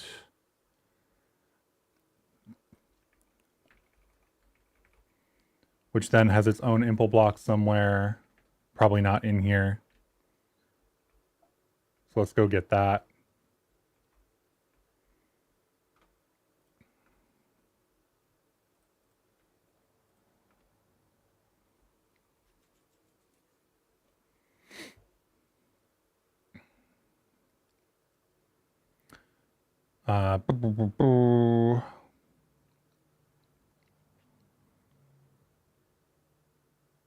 Yeah, query is definitely more generic. It's not query for shared references. It's query for anything you can query for. Therefore, it needs the maximum access because we are not using generics in that sense. We're not using generics over the to connect the world and whether it needs to be mutable and the query items, which can be shared or exclusive. Same query, yeah. Same query. The actual, like the Q query is kind of a higher level abstraction over like the query data, query filter stuff. So if I do this and I look for query, a query requires query data and query filter. And then those other APIs also use query data and query filter. And there's also things like world query and some other, like there's internal machinery below that, to the point at which you can actually write your own system params and stuff. And those have things like the state and system param and et cetera, et cetera. And here you can see like the list of system params, of which query is just one of them, right? So we also got resources, mutable resources, locals, commands, event readers and writers, things that generally have to, you know, do some work to go get their stuff and maintain that.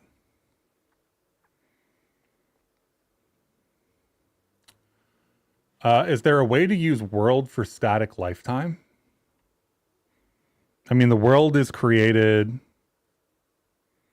when the Bevy app is. I feel like it has that.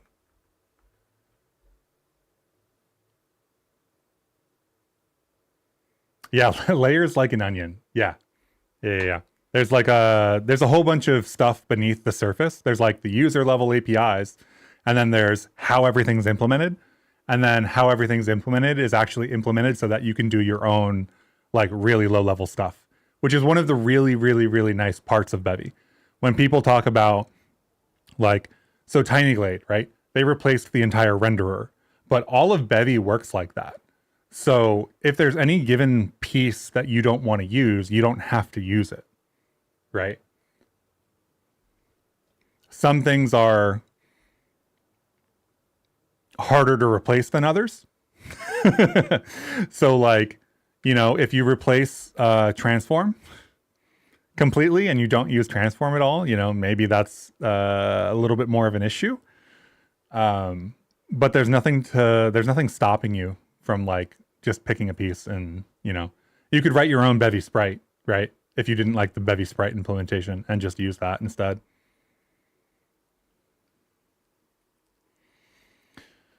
Okay, so state transition. What is the issue with state transition? Because I feel like we've confirmed that this endgame system isn't running. Mixed emotions, but when you read the code and do not understand much, it makes you feel dumb.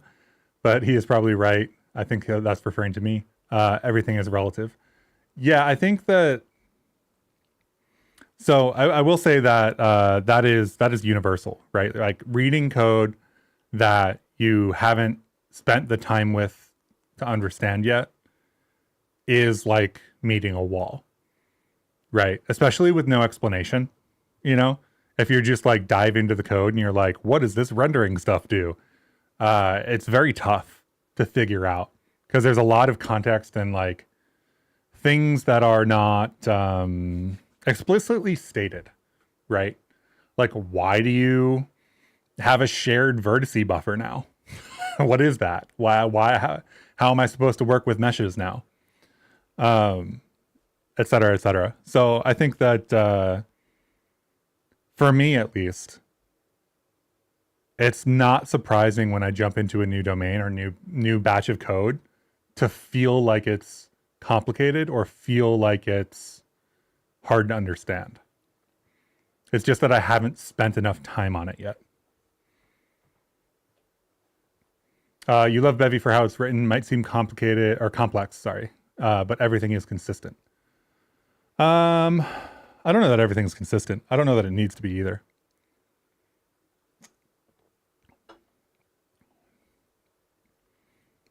But I do really like Bevy in general. I like that you like if there's anything I want to do, I can just write a plugin and it integrates well with Bevy.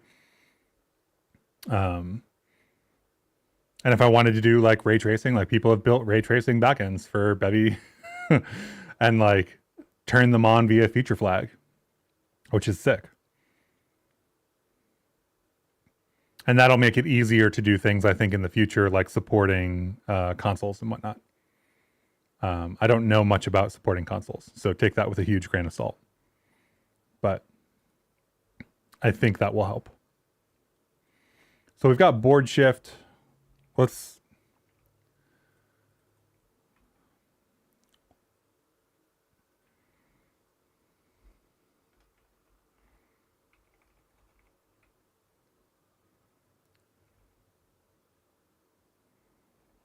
qualify this.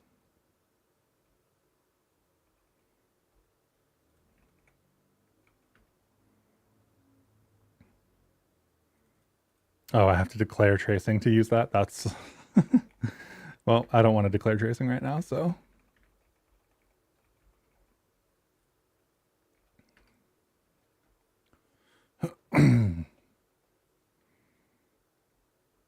so there's setup.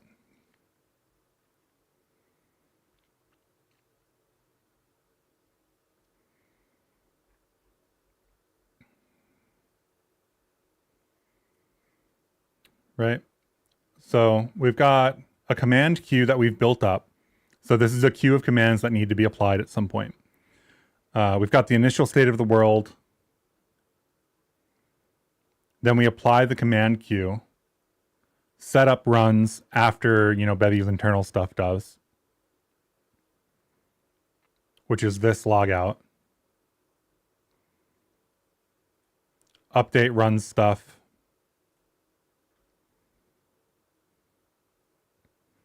Then we try to state transition. I believe at this point, this state transition should run. So I'm really curious as to why this isn't running.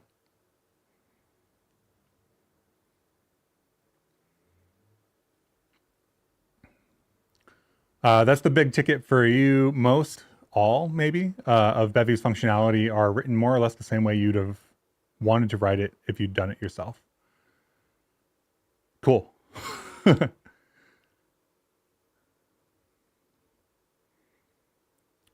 Relatively to Leonard Euler. Euler?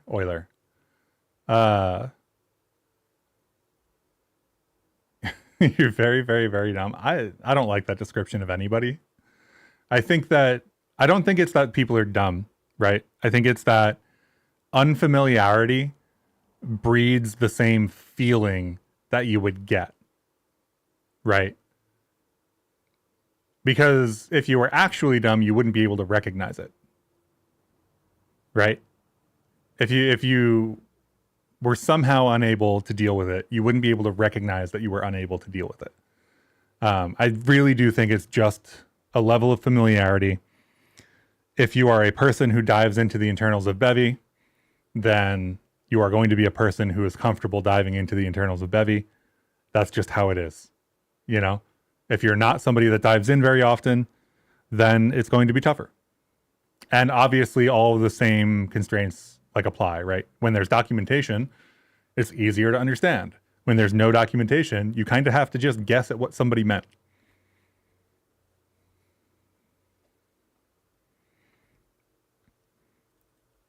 App run schedule. So state transition, I feel like, is not running, and I'm not sure why, because I don't feel like we really changed anything here. The only difference is on enter setup changed to be a single function. We set up our command queue.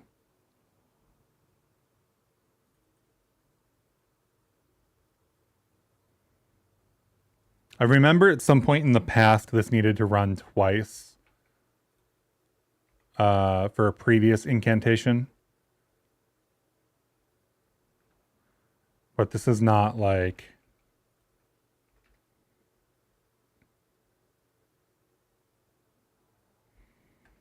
Let's see. Let's try to find a test in the Bevy repo and see if I just like am doing this wrong, which is entirely possible.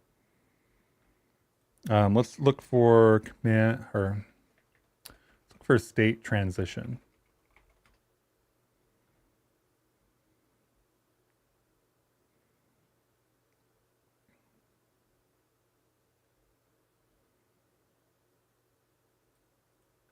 This is talking about manually triggering the state transition schedule. Or maybe it's not. What happened to this page? GitHub? You okay? Okay. This is the docs for resources. You can also manually trigger the state transition schedule to apply the changes at an arbitrary time. I believe that's what we're doing with run schedule already.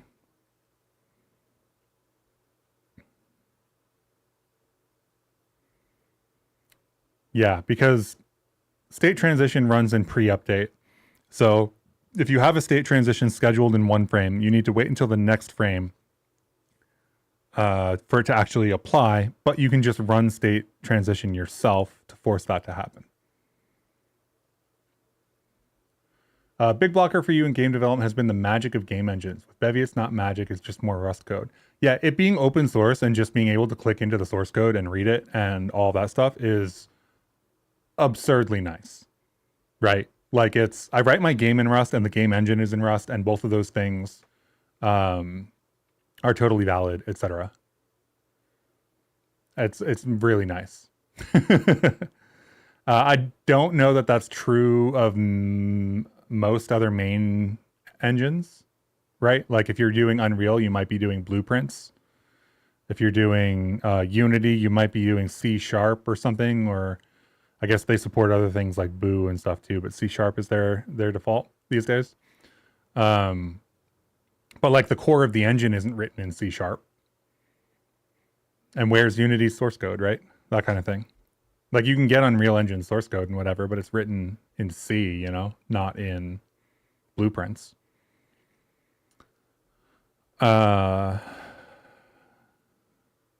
I guess like Lua 2D would be a good example of something similar, right? Where Lua is kind of the engine and the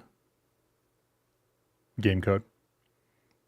It could definitely be that large swaths of the Bevy engine happen to be rather well documented. Yeah, I think rendering is one of the areas that could be much better. But generally speaking, yes. Enable log plugin. Yeah, I don't think that I need to enable tracing. I don't, strictly speaking, need it. And we're only trying to run this test, so. This is on state.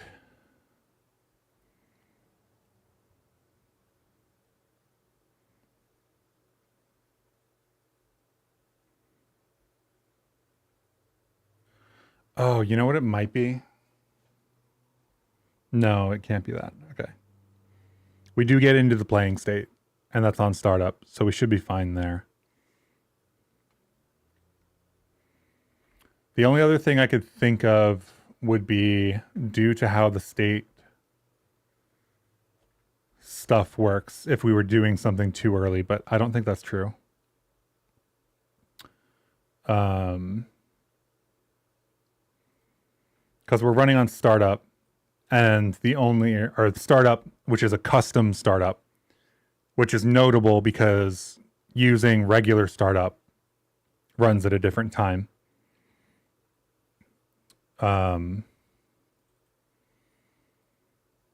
This chain is not running for some reason. Let me remove the run if.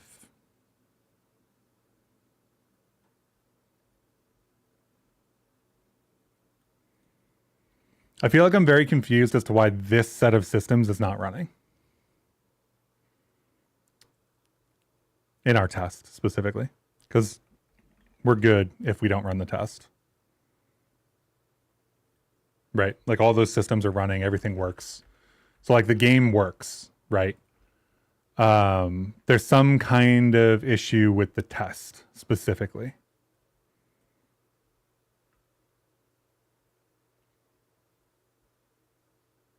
Oh, just to see if there's an error message, yeah. The basic internals of game engines is mostly linear algebra, vectors and matrices. Making it all in an easy to use. Making it all and in an easy to use correctly and difficult to use incorrectly API commands a lot of respect. Yes, I think that there's a lot of praise is the wrong word, but like the way that Bevy has come together, especially through so many different people contributing, what Bevy is today is really worth like, a second look and a little bit of respect there. A little bit, a lot of respect there.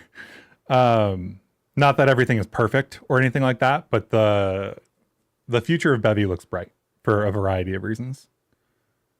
And it's due to the people who are spending their time working on it and building all of those APIs and whatnot. Okay, so command queues and state transitions.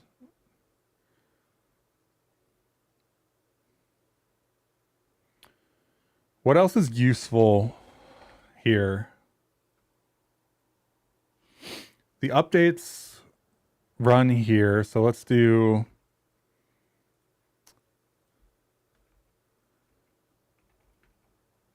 get the state. App.world. Can I get resource here? Or do I have to query? Get resource.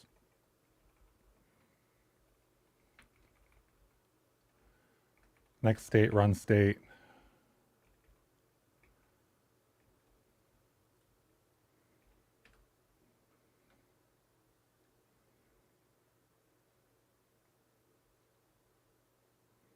Unchanged. Interesting. So let's run that here. And here and here. So we've got 4 of them now. Yeah, I have a debug on the very beginning of Endgame, and the system doesn't seem to be running.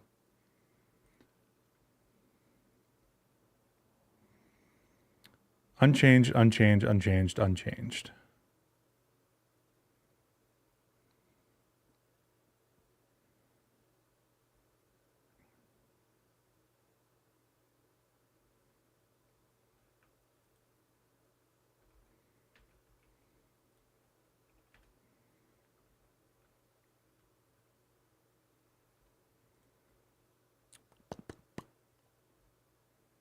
That doesn't feel good.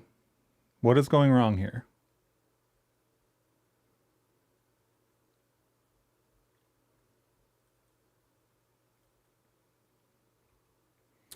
On enter, run state, startup, setup, right?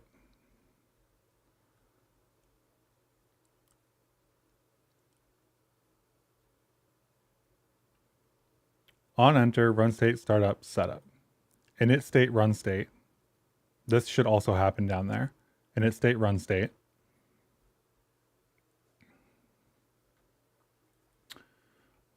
Is there anything in this system that would cause it to not run in the test? Position, points, next state, run state. I don't think so. This should be running. Why would it be get resources?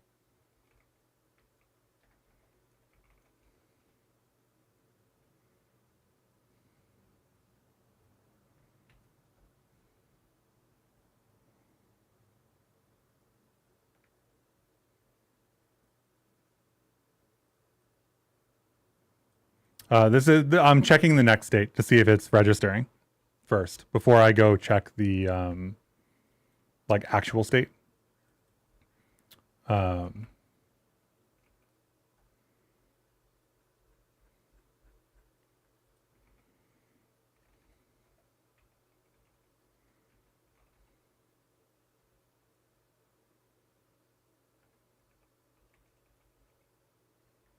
Just look for state. I don't know that I use state anywhere actually in the queries. I think I only use next state.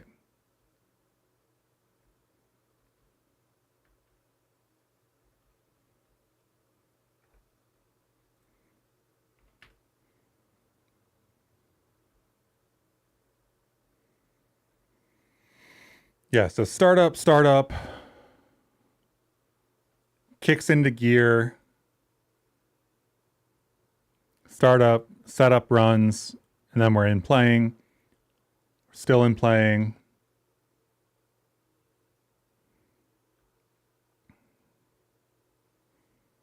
Why aren't those systems running?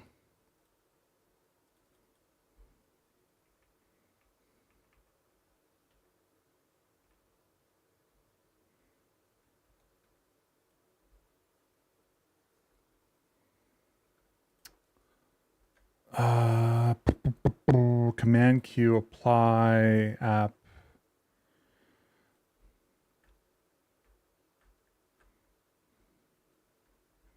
I feel like there's a trigger update that I need to call, but I can't remember the name of it. Let's do...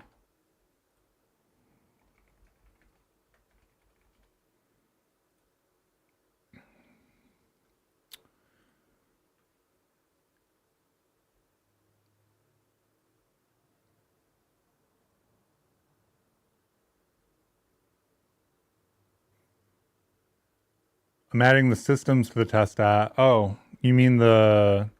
Let me check. Maybe I removed that accidentally.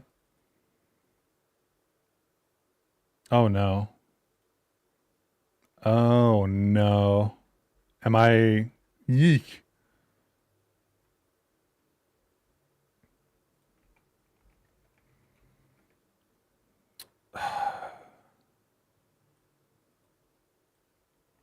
You know, I feel really silly now.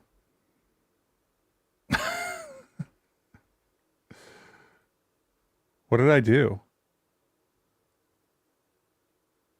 I don't remember doing that. That's really unfortunate. Thank you for calling that out because,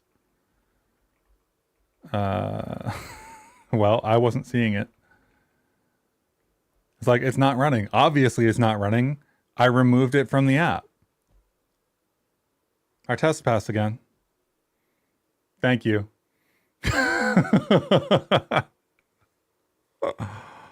Oh, man. Well, you know, it happens. I was unfortunate. You know? But hey, hopefully the debugging process was educational at least. Damn. Let's make sure that this still passes after I remove all these debugs. Yeah, there we go. Well,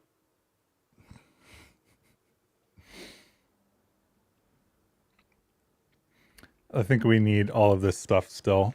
I can go through and do a cut down pass, but there are some things we need to be able to run these systems and whatnot.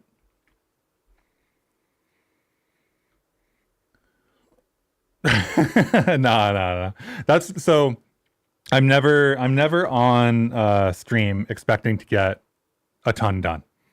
It's always more about the conversation than it is about whatever I happen to be working on. If I was seriously trying to get this done maybe today or something, then I would be doing it off stream. Okay, let's make sure that we have all of the debugs removed.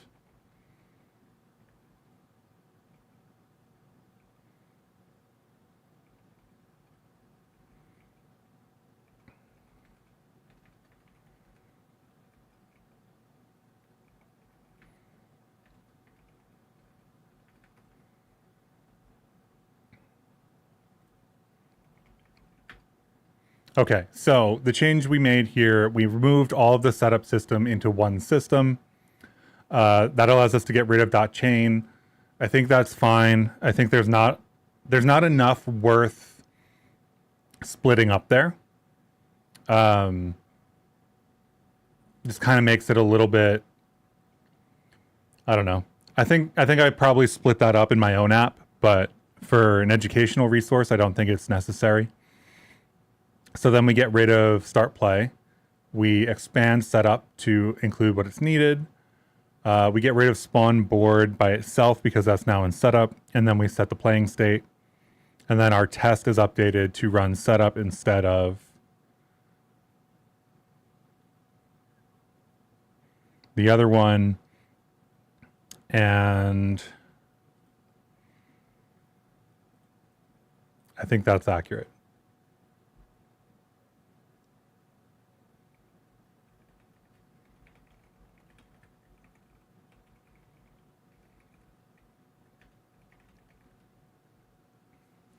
Kind of curious, but is it possible to make a 2D camera that is cropped, so to speak, if you have a fixed game ratio? Yes.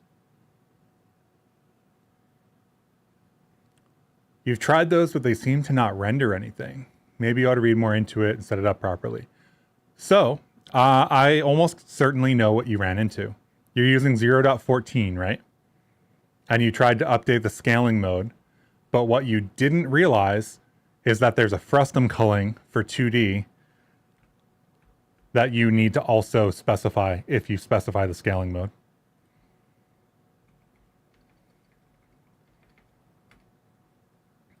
This got fixed in 0.14 or 0.15, sorry. Let's go for orthographic projection. So there's orthographic projection and there's camera 2D bundle. Right? So camera 2D bundle, wonderful, great.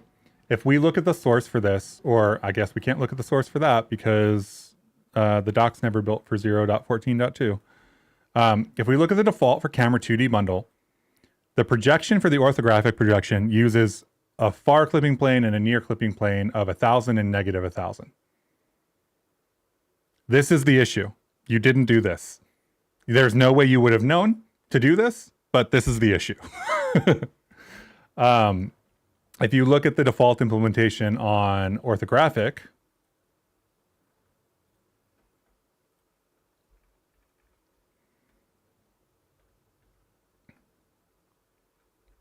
let me just get right back to where that docs was.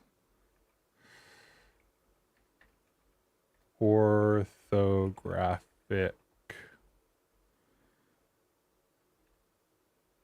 perspective,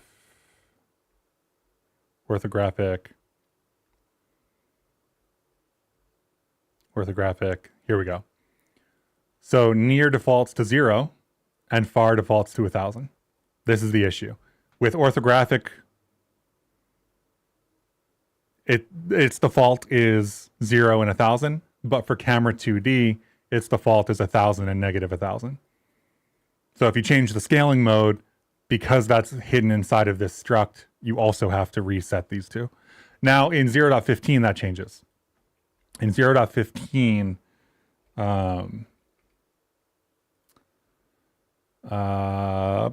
orthographic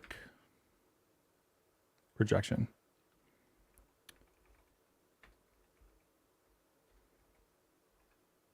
Maybe it's not on that. Maybe it's...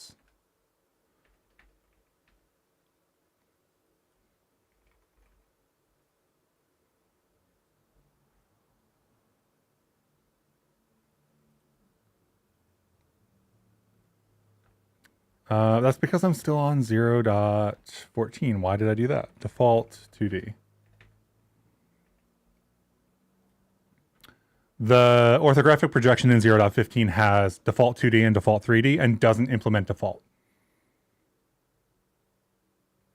So you have to use one of these if you're going to use a default, and these have the right settings. The issue is that the projection is used for 2D and 3D, and there isn't a set of clipping planes that work for both of them. And this tripped up a ton of people. So I'm really happy it got fixed. There's an active thread on help that may be related to this. Nice. Yeah, it's very common. It was a, I don't know, a foot gun, a rock that you stub your toe on. Yeah, this was easy to miss. Nice. Glad it's working for you.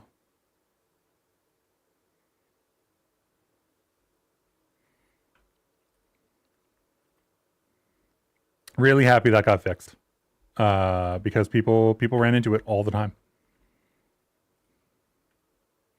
Okay, so the only thing we're waiting on here is the easings plugin, which is the very last lesson in the workshop always. I want to try to replace the easings plugin, maybe, but we'll see.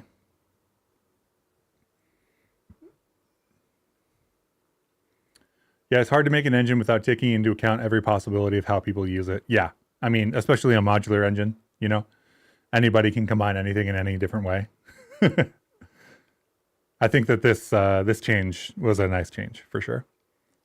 Easy to miss, like forgetting to add the systems to the plugin. Yeah, well, yep. Easy to shoot yourself in the foot when you just don't call the function that you thought you were calling.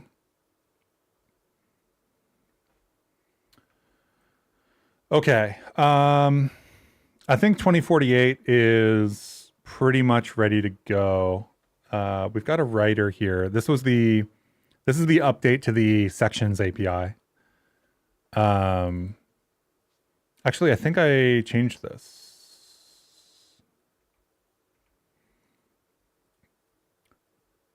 Yeah, okay. So we could do text 2D, and we could do a text below it.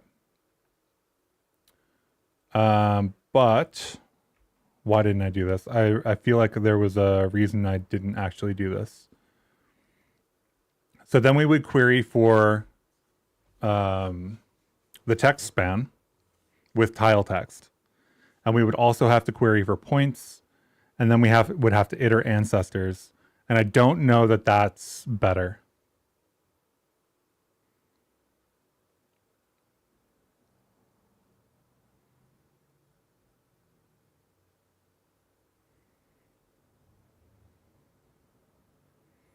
If you're making a game right now, should you start using 15 now, the release candidate?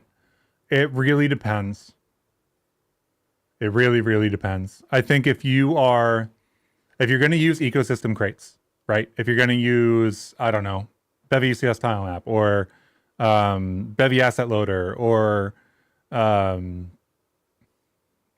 Hanabi for particles or, whatever, anything, literally anything. Not all of them are updated yet. You will have to use some git main branches if you use 0.15. So if you want to use all of that stuff, if you want to use Blenvy, for example, Blenvy is 0.14 and probably isn't going to get a release before the release candidate is over, if I'm looking at it correctly. So if you're going to use any of that stuff, 0.14 is where you should be. Bevy core, probably fine to start with release candidate. But anything in the ecosystem, 0.14 is probably where you want to start. That's not to say like in 3 weeks, a bunch of stuff will be updated. But like for the next 3 weeks, I wouldn't necessarily wait. I might start experimenting with stuff. If that's the direction you want to go, right? Like if you really want to be on 0.15, then maybe start with 0.14, start doing like experiments, small experiments for your game, and then just start the game in 0.15 in 3 weeks, right? Like that's a possibility too. You don't need to build the game in 0.14 and then upgrade it. You can do small experiments in 0.14 and then start the game later. Hey, what are headless plugins? Headless plugins are when you don't need a renderer, like when you're running on a server or in a test. That said, it looks like the headless plugins collection might get removed. We were just looking at that.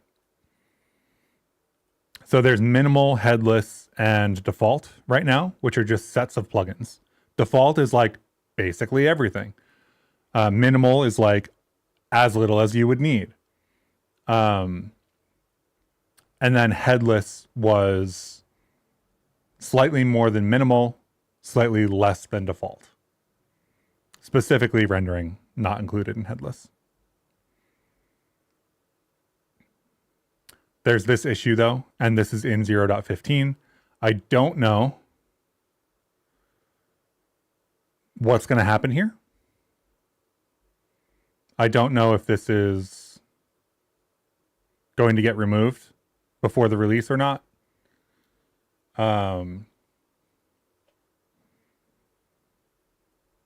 It seems like headless might get kept with a feature profile kind of thing, but I don't know. But yeah, that's what headless are. Headless plugins is the set of plugins that is not rendering that you could run on a server or run in a test or something like that. You're excited for Trigger Observer. I forget what that returns. Is it the observer entity ID so that you can actually remove it after it executes? That's that one, right?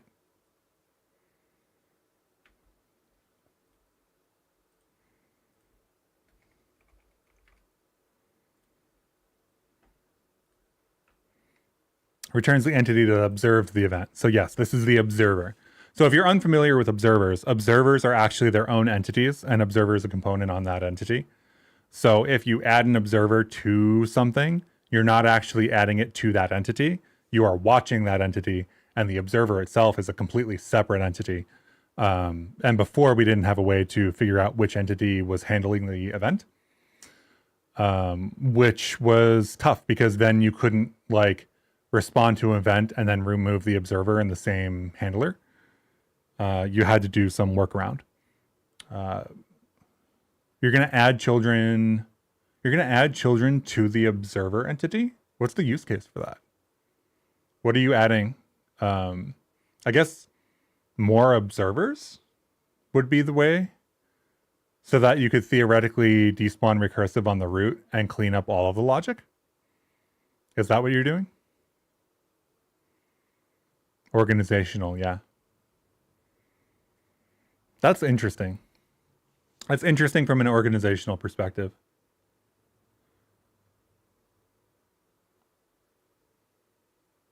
Just keeping like a bunch of related logic as children of like a root entity.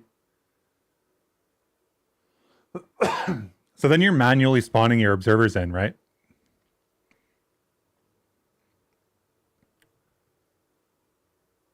Because I don't see how else you would be able to target where they were spawned in.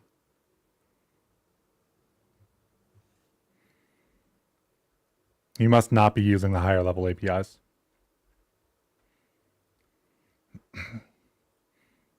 Propagation also in 0.15. Got to remember that. I guess I already kind of like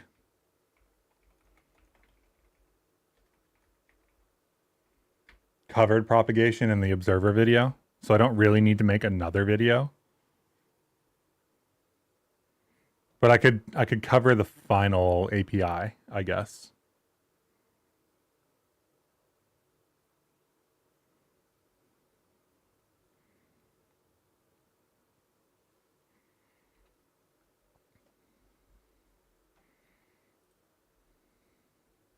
Cool. 2.5 hours in the stream. I think there's another thing. Is that? Oh, I thought I had Docker running. I was like, why is Docker running? That's not a thing that I run ever.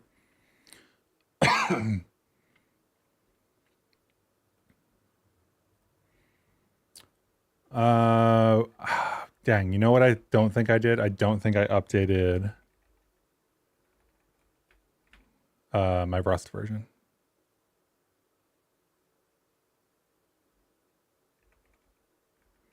Let's pull. So one thing that I want to do, because I'm making some of these other workshops more intermediate, I need to find some more straightforward, more basic games to build. So I'm thinking things like Pong, Flappy Bird, etc. So I think maybe we start with Pong, because that has a very clear correlation with one of the Bevy examples. There's a Bevy example called Breakout, And I think that doing an even more basic example that leads into somebody seeing the Bevy example in the Bevy repo for breakout would be it's a good piece that fits into the larger ecosystem, if that makes sense. You did become a big fan of Rust since you started working with Bevy. Such a nicer language than C. The borrow checker rocks. I really like Rust. I think that for me personally, I had a hard time being confident in C, right? I had a hard time like knowing that what I wrote was going to be correct. And I don't feel like I have that restriction in Rust. I feel like Rust makes it a lot easier for me to know that what I wrote isn't going to cause issues without having some like institutional knowledge. I felt the same way with Go, honestly. I never really felt like the Go that I wrote was going to do what I thought it was going to do. I feel a lot safer writing Rust, especially in domains that I'm unfamiliar with. More examples of real games being made would be nice for structure for beginners. Yeah, so I think the two major ones that I have right now are Bevy, or not Bevy, are 2048 and Snake. And I think that I thought 2048 was more more beginner than it actually is. I think 2048 is intermediate. And I think as a result, those workshops ended up getting quite large because I was trying to cover too much. I was trying to introduce too many things. So I think my plan right now is to turn those into like intermediate workshops, remove some of the extra stuff, and then build a new set of beginner workshops. Yeah, you worked with C for 20 years and Rust was nicer to learn as the compiler helps a lot. Yeah. Yeah, I think the set of Rust that is considered safe Rust, which is the Rust that I write for basically everything. I don't write a lot of unsafe. Or any unsafe really. I guess unless I'm doing embedded stuff, there's some unsafe there. But I mostly use Embassy and things like that, so a little bit less unsafe than otherwise would be there. But the category of safe Rust is a really nice language when you can live in it. It's really nice, like from web all the way up to games. Like it's just really nice. The borrow checker hurts a bit when doing dirty experiments, but it pays off big time in the long term, especially in debug time. I actually think Rust is a really great prototyping language. I know that that's not an opinion that's held by everybody necessarily, but I really think it is, actually. I get to throw things around in a very careless way. And the compiler saves me from making really silly mistakes. Also, error as a value through the result struct is super pleasant to work with. An option for the lovely nullish values. Yeah, those are sum and product types is the technical terms for those. But structs and enums that carry data is a feature of the language that I want in all future languages. I want every language that I use from here on out to have sum and product types. They're just so incredibly useful.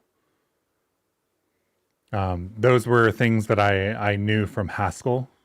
That I really liked in Haskell. They're in Rust as well, which is really, really, really nice. And just, I don't know. I like every future language, I want them. They're that useful. In C++, you always disabled exceptions and use something similar to standard expected and standard optional. Yeah. Yeah, I've heard of people doing like using subsets of the language. Like there's a subset of C++ where if you turn on, certain flags and use certain things, then it's a much nicer language.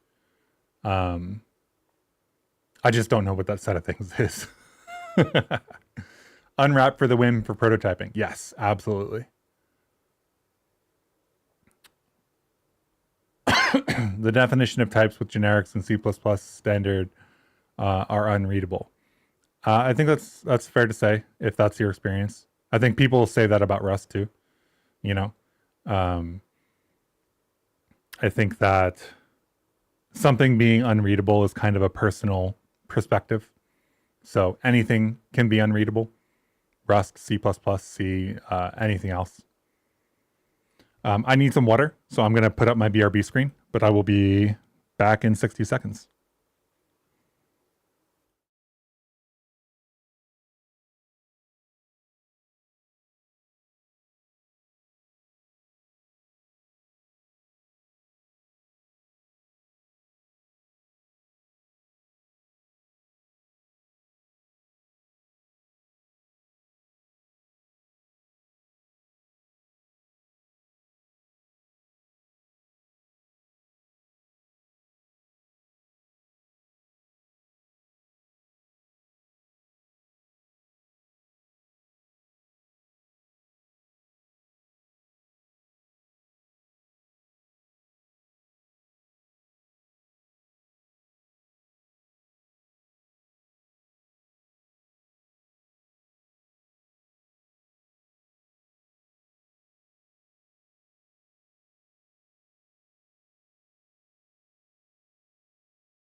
All right, welcome back.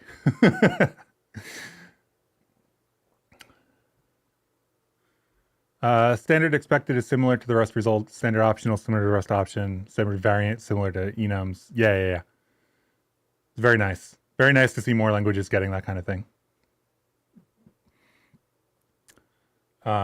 What's funny about Rust is that people struggle with lifetimes as a beginner, but as a professional using Rust, we barely use lifetimes ourselves. Yeah, I mean, to some extent, right? Like there's elided lifetimes, because lifetimes are technically always there if you use a shared reference, right? And I think that having those for advanced use cases is really useful. But because Rust places such a emphasis on being, efficient and zero cost abstractions and all these other things, it means that your business logic can be incredibly inefficient, and it can clone everywhere, and it can use lifetime, or it can not use lifetimes and use owned values everywhere. And it doesn't really matter, until it does. And then you make the change and then you optimize it. But it's always like, because Rust is built on this stack of very efficient stuff, that means that the application that I write doesn't need to be as efficient, and it still performs really well. And then I can always super optimize it if I measure and I need to. Wonderful. I really, really, really like that about Rust. I like that I like that the stack of stuff it builds on top of is so stable, or not stable. It's such a good base to build on that I can build whatever I want on top.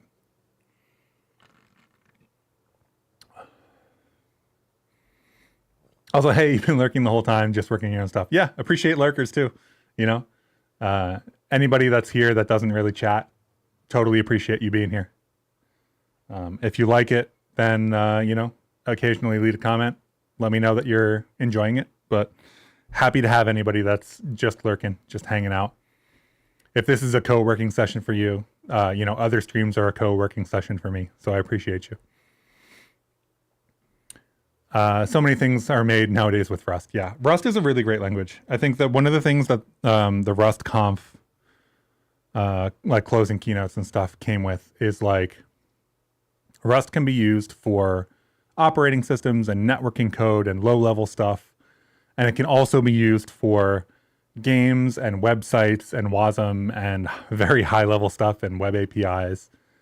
And having a language that allows you to do that from the lowest of low levels, embedded operating systems, networking, to the highest of high levels with like web APIs and websites and WASM.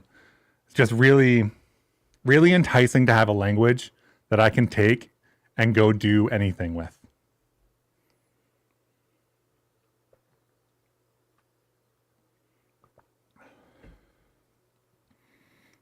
And you know, it's still not always the right choice, right? Like if you're going to build a Mac OS only app, maybe you're using Swift instead, right? It doesn't have to be the right choice every time to be a thing that can take you to so many different places. You've been making an app as well with Tori. Yeah. It's like Electron, but with Rust and etc. Familiar with Tori. Tori just had its 2.0 release, which I should have made a video on, and I didn't. Cargo is also what makes Rust super pleasant to work with. Yeah. Rust had the advantage of learning from Ruby's packaging systems and JavaScript's packaging systems and things like that, and has resulted in a quite nice packaging tool. You know, Cargo's really nice. Whew.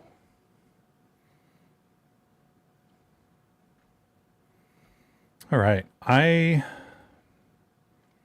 need to eat, but I think I probably have another hour in me. The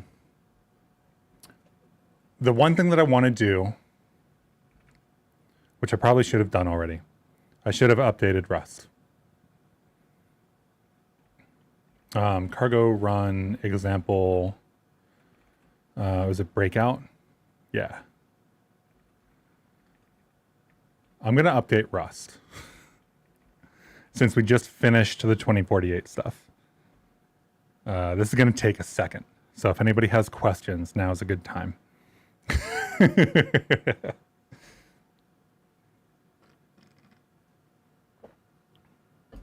But yeah, I'm going to update Rust. We're going to run the breakout example. I think that Pong is a good workshop to build, but it also makes a lot of sense to not just build Pong, but build Pong in a way that helps you understand the breakout example in the Bevy repo.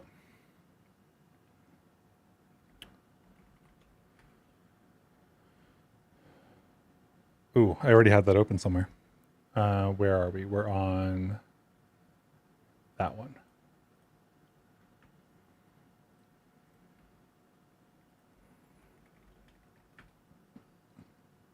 So we'll run the breakout example. That'll take a second. Oh, then we can run the animated Fox example too, that I forgot to run last week. So the breakout example is interesting, specifically because it doesn't use any libraries, which means it uses Bevy's internal ability to do collision detection and stuff like that. Hey, Chris, how do you arrange your windows like that? I use Yabai. I feel like I should have this on a command.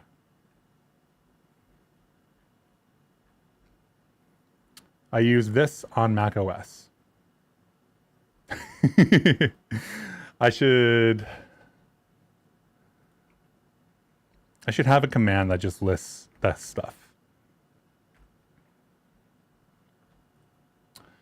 So I don't want to use stepping. I don't think stepping is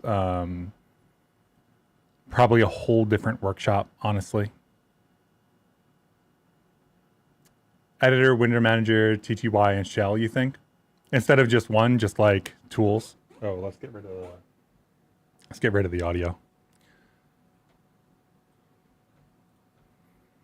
This is also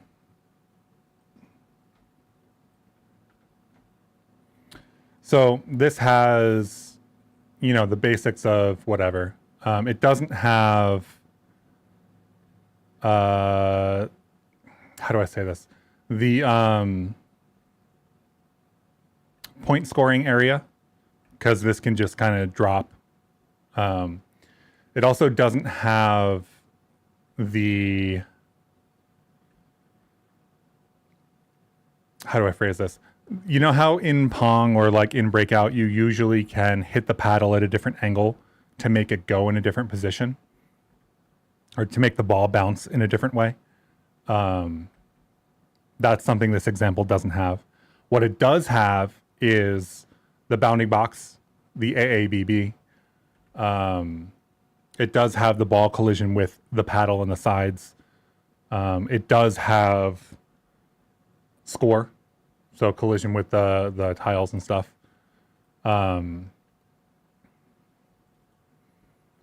It does use fixed update. Fixed update is something that we want to use, 100% want to use. Probably the most asked question on the channel, tiling window manager. Yeah, tiling window manager is a question that I get almost as much as I get asked how tall I am in real life. I think the only difference is that I only stream once a week. So we only get that a couple times a week.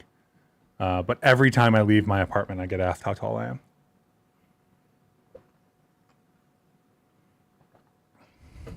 If I catch a lift, get a car somewhere, if I'm walking around, I got ice cream like yesterday.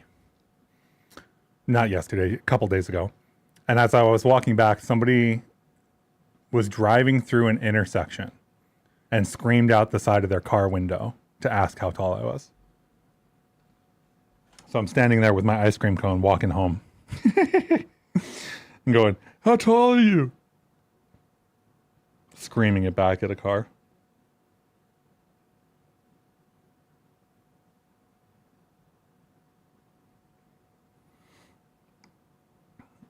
Cool.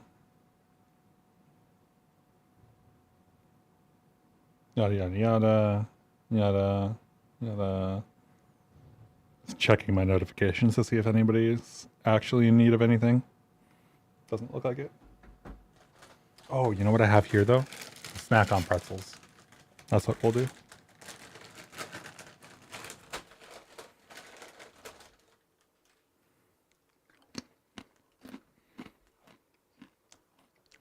I made the mistake of not having solid food for breakfast this morning. So I'll just move the mic a little bit away from my mouth while I'm chewing.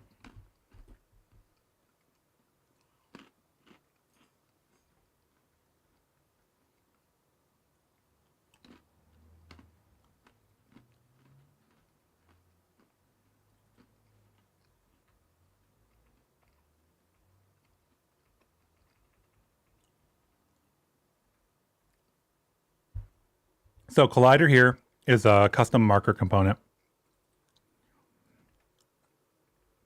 And this is just a wall bundle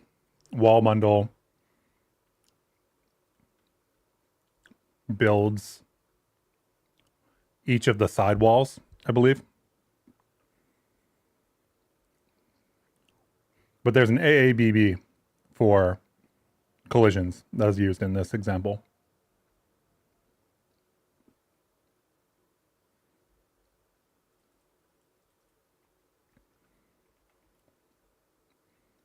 So this is doing wall location left, right, top, bottom. So that's all of our sides. When they do the actual collision, they do an AABB 2D.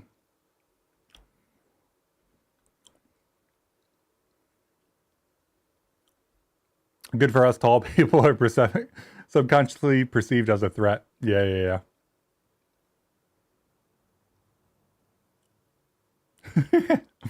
Yeah, that issue's not going away anywhere. I will be asked how tall I am every time I leave my apartment for the rest of my life. I made my peace with that a long time ago.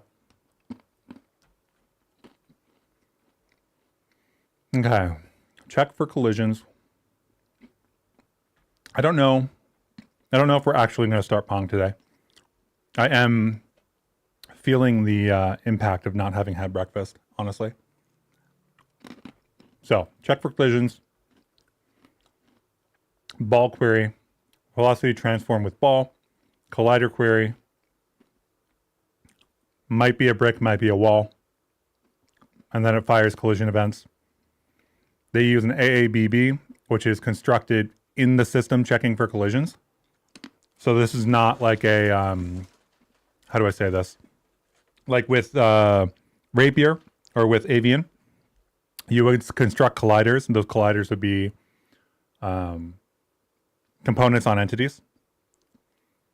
And in Bevy's version of AABBs and bounding circles, you kind of just ad hoc construct them when you're going to check them.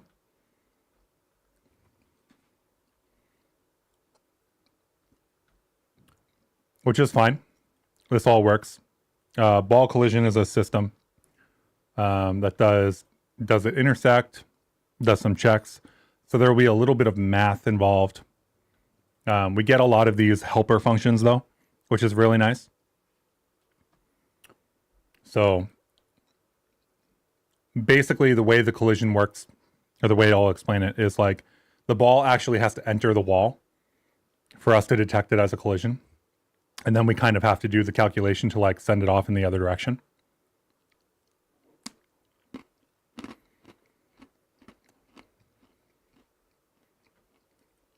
So bounding circle and AABB2D are two of the big sort of collision systems that we'll make use of.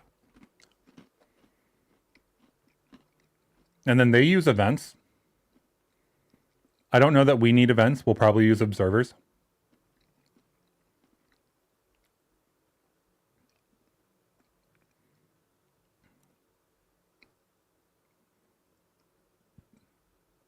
They use events for things like playing a collision sound. I think I'll leave audio out. Audio is something that I generally skip in all of the workshops. Well, that's not entirely true. I do audio to some extent. I think that playing audio is not one of Bevy's strengths currently. And I think that focusing on audio in workshops is not particularly useful as a result. The audio system is going to get a complete rewrite. There's a working group that's actually working on a complete for Bevy audio system. So whenever that happens, I'll focus a little bit more on audio. But that has not been true up to this point. So I kind of think it should get left out of the workshops.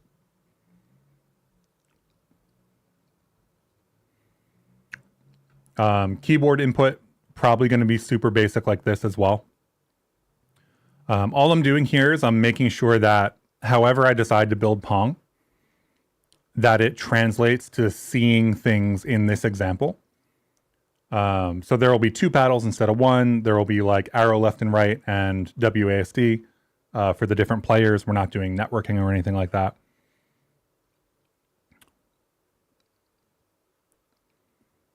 But I want to make sure that when I do things for Pong, that it translates to somebody going to look at this example and understanding what's going on here.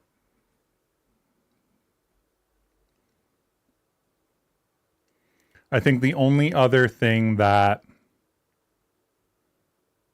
I'm curious about, and I think this is just going to be an AABB2D, is when the ball goes behind the paddle, we need to detect that it made it behind the paddle. So I think we're going to use probably an AABB2D for that,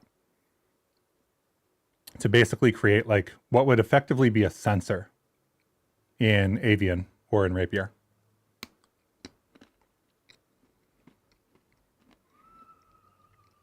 And then we'll keep the UI very, very, very simple.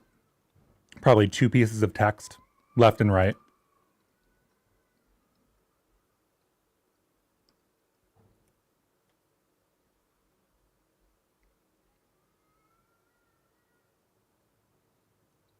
Gonna cook yourself something for dinner. Thanks for stream. Yeah, hey, thanks for hanging out. Do this every week. I think I'm about to close up stream here too. I need to make myself some food. So I think I'm just gonna finish looking through the breakout example so that we have some context. Yeah. Anyway, this is super simple in terms of an example, but it's not absurdly simple. It's got a lot of concepts in it. It's got a bunch of consts at the top. It's got system stepping implemented in this. It's got audio playing, input, moving paddle, velocity of the ball, collisions, and determining like how a collision impacts the ball and how do you detect collisions. It's got fixed update and things like that in it.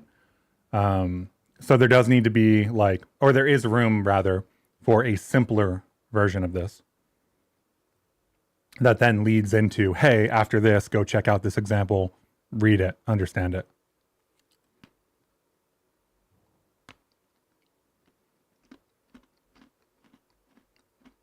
Cool. I think the only thing that I'll take directly from this is maybe the wall abstraction. I don't know. I haven't decided yet. I think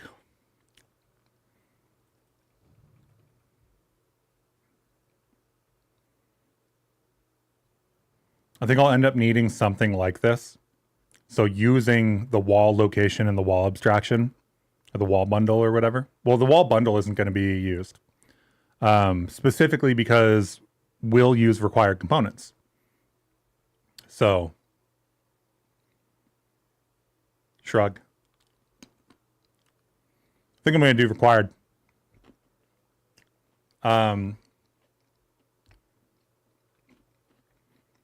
Now, the reason this is still a bundle is because you do actually have to set sprite, transform, and collider for this to be useful.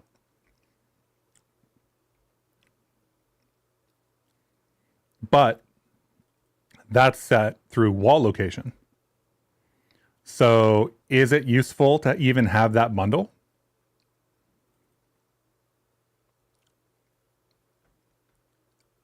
If you can create the bundle from the wall location anyway, right? Then you should be able to turn a wall location into a set of components that you insert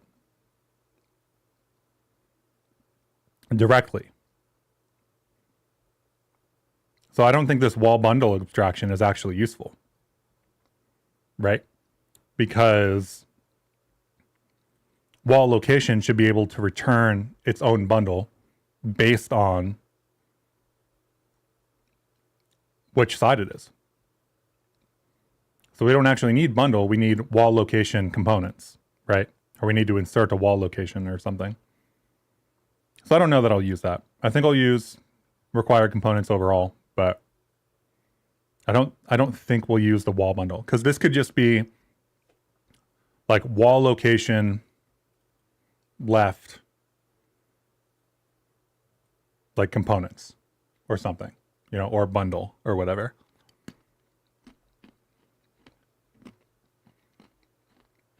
But yeah, not too much other than that. I need to eat, so I'm going to stop stream there for today. About an hour earlier than usual.